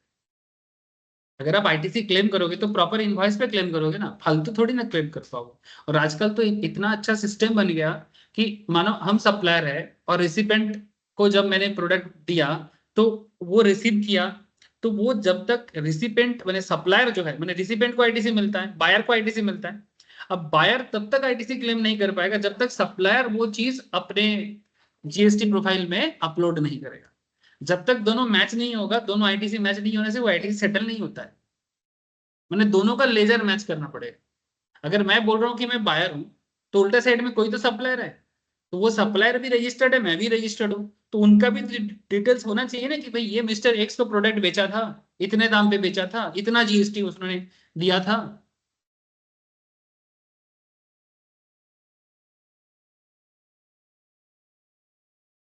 सिमिलरली यहाँ पर एजेंट का डिटेल्स, अगर आप एजेंट के थ्रू से लाइक फ्रेंचाइजी कॉन्सेप्ट में प्रोडक्ट बेचते हो तो एजेंट का डिटेल्स मेंटेन करो। बहुत सारे बिजनेस एजेंट एजेंसी में चलाते हैं। सपोज आपका कोलकाता में बिजनेस है और आप अपना बिजनेस एजेंसी वाइज अलग अलग स्टेट में बेच रहे हो, ऐसा तो बहुत होता है। तो every agent shall maintain accounts depicting the particulars of authorisations received by him. Agent का भी अथॉरिटी होना चाहिए ना, किसी को भी तो कोई भी तो ऐसा नहीं हो सकता ना कि बिना एजेंसी का चल रहा है। एजेंसी है तो एजेंसी का अथॉरिटी दिखाओ, नहीं तो कुछ लोग क्या करेगा ना, किसी को बोले हाँ तो मेरा एजेंट बन जा, लेकिन मैं तेरे को पेपर नहीं दूंगा। तो क्या होगा? वो जो सेल होगा ना वो मेरा ही होगा, लेकिन कोई प्रूफ नहीं होगा। मेरा एलपीजी सिलेंडर वाला मेरे को बिजनेस ऑफर दे रहा था। बुद्धि देखो, काम करने से बुद्धि आता है। एक साल में सरकार का नियम है हर फैमिली को 12 गैस मिलेगा सिलेंडर मैक्सिमम, नॉर्मल। मेरा अभी तक का यूज है 4 या 5। मेरे को अभी भी पूरा बाकी जो साल है उसमें मेरे को और 2-4 गैस मिलेगा। तो मेरा सिलेंडर वाले का मानना है जो डिलीवरी देता है मेरे को, बोलते आपका 2 तो गारंटी नहीं लगेगा। मैंने 12 में से हार्डली मेरा 10 ही यूज होगा, 2 नहीं होगा। ठीक है, तो, तो मेरे को बोलता है सर हमने किया था हम किया था एक बार এই যখন ফ্লিপে এসেছিলাম রাজা তো রেজিস্ট্রেশন ছিল না তো সিলিন্ডারের দাম ছিল 900-1000 के आसपास दाम पड़ जाता है सर। पहले 2016 तब तो कम था, 500-700 ऐसा। हम 700 में गए सिलेंडर। ठीक है, तो क्या करना होगा, वो मेरे को ऑफर कर रहा है। हाँ हाँ, ब्लैक में सेल करता है। तो कैसे ब्लैक में सेल होता है वही मैं आपको बता रहा हूँ कि वो मेरे, मैं तो रजिस्टर्ड हूँ, मैं थोड़ी ना ब्लैक में कुछ करूंगा। अब मेरा जो 2 गैस पेंडिंग रहेगा वो तो मेरे को नहीं मिलेगा। मैं अगर बुक ही नहीं करूंगा तो मेरे को कैसे मिलेगा? वो मेरे को बोलता है कि आप बुक कर दो, वो मेरे नाम पे ही बुकिंग जनरेट करेगा, वो उसको किसी को बेच देगा।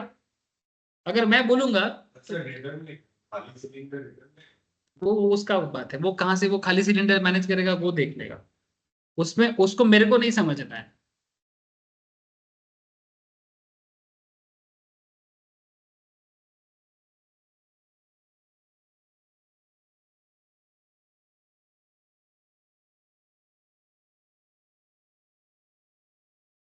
सिंपल। और स्टूडेंट तो ब्लैक में और एक्स्ट्रा दाम ले लेगा, 900 का चीज 1200 में, 1100 में, ऐसा आराम से, समझ रहे? तो ये तो एक चीज है। और बाकी ये मेरे को ऐसे भी, अगर मैं उसको बोलूंगी ठीक है तो भाई तुम 1000 में बेचो, मेरे को 500 दे देना, ठीक है। वो ऐसे वो मेरे को बोलते हैं कि मेरा 1000 टका।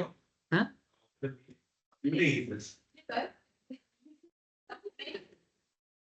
तो ये सब चक्कर में पड़ना है, मैं उसको जब मेरे को बोला, हाँ हाँ हाँ ठीक, आप बोनस रखो, पूजा का बोनस रखो, ठीक है। साल भर घर में चीजें देते हैं, बोनस रखो, ठीक है। ये सब चक्कर में नहीं पड़ना है। हाँ करता है ना, मैं आपको वही स्कीम बता रहा हूँ। आपको देखो, मैं सिखाने के टाइम पे मैं हर चीज बता देता हूँ। और क्यों एजेंसी इंपॉर्टेंट क्यों है? क्योंकि एजेंसी अगर रजिस्टर्ड नहीं है लेकिन सेल हो रहा है, और उस सेल का कोई वास्तव में सरकार के पास खबर नहीं है, आप तो कमा जा रहे हो सर लेकिन सरकार को कुछ नहीं मिल रहा है, और ये पता चलेगा तो सरकार को बुरा नहीं लगेगा? सिंपल है। तो इस तरह से एजेंट का डिटेल्स, मैन्युफैक्चरर हो तो मैन्युफैक्चरर का डिटेल्स, सर्विस प्रोवाइडर का डिटेल्स, ठीक है। ये सब चीज यहाँ पर बोला गया है। पर्सन एग्जीक्यूटिंग वर्क कॉन्ट्रैक्ट्स, जो लोग कॉन्ट्रैक्ट लेके काम करते हैं, every registered person executing work contracts will keep separate accounts for work contracts hoeing. Work contract क्या होता है? जो लोग, आप लोग कॉस्टिंग पढ़ते हो ना मैम के पास, उसमें कॉन्ट्रैक्ट कॉस्टिंग बोल के एक चीज होता है, किए हो? आजकल थोड़ा कम इंपॉर्टेंट हो गया है शायद, इसलिए ma'am. Contract costing, costing subject ही फाउंडेशन में नहीं है।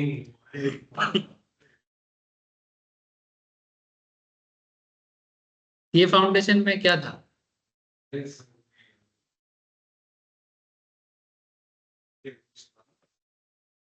कंसाइनमेंट एजेंट वाला चीज हो गया, कंसाइनर कंसाइनी कॉन्सेप्ट, वो एजेंट में होता है जो तुम बोल।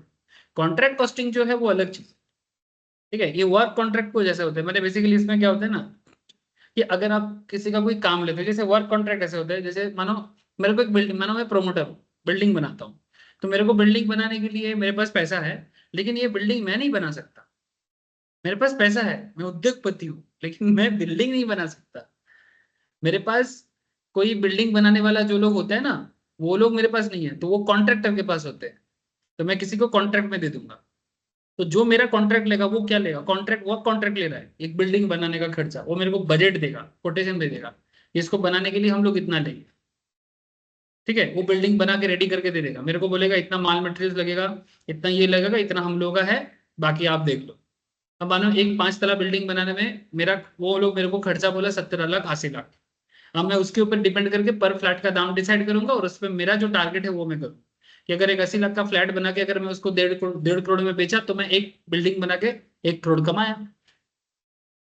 समझे सर? तो जो लोग काम ले रहा है वो वर्क कॉन्ट्रैक्ट ले रहा है, तो वर्क कॉन्ट्रैक्ट के केस में सारा डिटेल्स मेंटेन करना पड़ेगा, और ये सब तो पैसा वाला जगह है, सारा खेल तो यही पर चीजों में होता है। Name, address, person on whose behalf the work contract is executed, description, value and quantity wherever applicable of the goods service received for the execution of work contract। Simple बात है सर, इतना आपको मैं बताना चाहूंगा कि ये वो पूरा चैप्टर है ना, इसमें देखो सारा चीज। ट्रांसपोर्टर, ट्रांसपोर्टर को क्या करना है? Any person engage in the business of transporting goods shall maintain records of goods transported. तुम किसका गुड्स लेके जा रहे हो, कितना गुड्स लेके जा रहे हो, कितना टन का गुड्स है, कितना केजी का गुड्स है, delivered goods stored in transit by him, अगर गाड़ी रास्ते में है, ठीक है, अभी तक पहुंचा नहीं है, जीएसटी है कि नहीं, रजिस्टर्ड कंसाइनर कंसाइनी का डिटेल्स, उन्हें किसका सामान किसके पास लेके जा रहे हो, एवरीथिंग ट्रांसपोर्टर को मेंटेन करना चाहिए, ताकि सरकार को हर चीज का पाई पाई का हिसाब मिले। बोलते हैं ना, पाई पाई बताना पड़ेगा, पाई पाई का हिसाब मिले।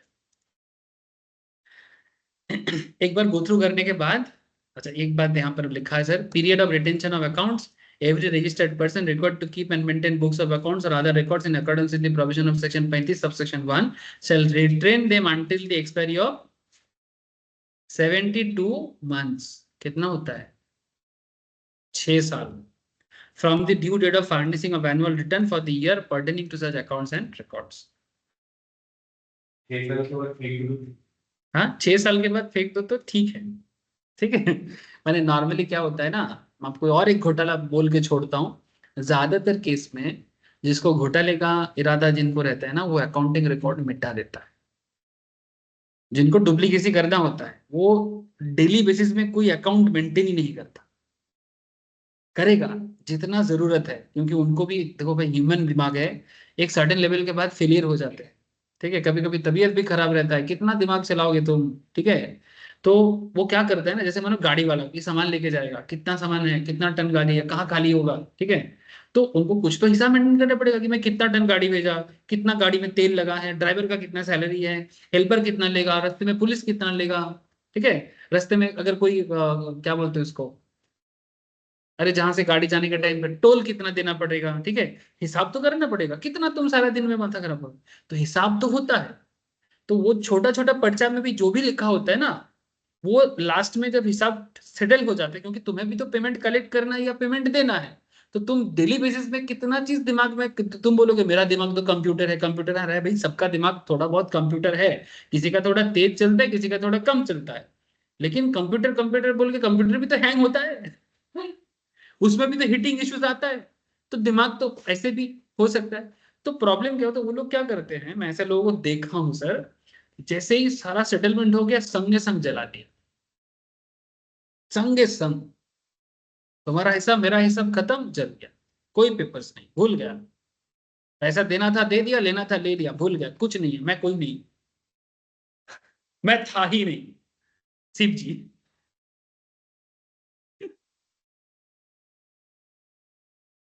However, a registered person who is partly to an appeal or revisions or any other proceedings before any appellate authority or revisions authority or appellate tribunal or court, whether filed by him or by commissioner or is under investigation of an offence under chapter कितना हो जाता है 10-19 ठीक है, shall retain the books of accounts and other records pertaining to the subject matter of such appeal or revision of बने। Basically simple बात है, अगर आपके अगेंस्ट में कोई केस वगैरह चल रहा है, तो जब तक अथॉरिटी या ऑफिसर्स आपको जब तक ना बोले, एक भी डॉक्यूमेंट्स हिलना नहीं चाहिए, सिंपल बात है भाई, ठीक है। अब इस चैप्टर के ऊपर बेस करके 5-6 क्वेश्चन है बेसिक लेवल पर, इसमें जितना बात मैंने आपको कहा उसको ना थोड़ा शॉर्ट में समरी भी करके दिया है, घर पे काम करना, हर चैप्टर का समरी अपनी कॉपी में नोट डाउन कर लेना, ठीक है। और चैप्टर से जो भी बेसिक क्वेश्चंस है ना, इतना इनफ होता है सर, इस चैप्टर में मोटा मोटी 5 क्वेश्चंस है, इसको कंप्लीट कर लो। कोई भी डाउट है मुझे पूछो कि सर मुझे ये बात समझ में नहीं आई, ठीक है सर। तो फिर नेक्स्ट क्लास में मैं आप लोगों को पेमेंट ऑफ टैक्स बताऊंगा, पेमेंट ऑफ टैक्स और रिटर्न फाइलिंग, इतना बता देने से जिन लोगों का करंट एग्जाम है उन लोगों का रेडी हो जाएगा, बाकी लोगों का चलता रहेगा सर। Thank you sir. ये ऑनलाइन में सबको समझ में आया रे? Yes sir. Okay sir, thank you, bye फिर सर, गुड नाइट, कल मिलते हैं। Bye sir.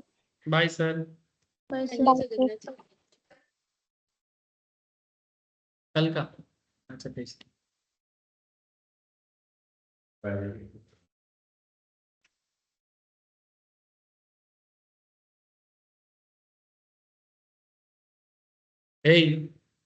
তুই ক্লাস আসছিস না কেন ঠিকঠাক? আর তুই আমার নাম করে ঘুরতে গেছিস?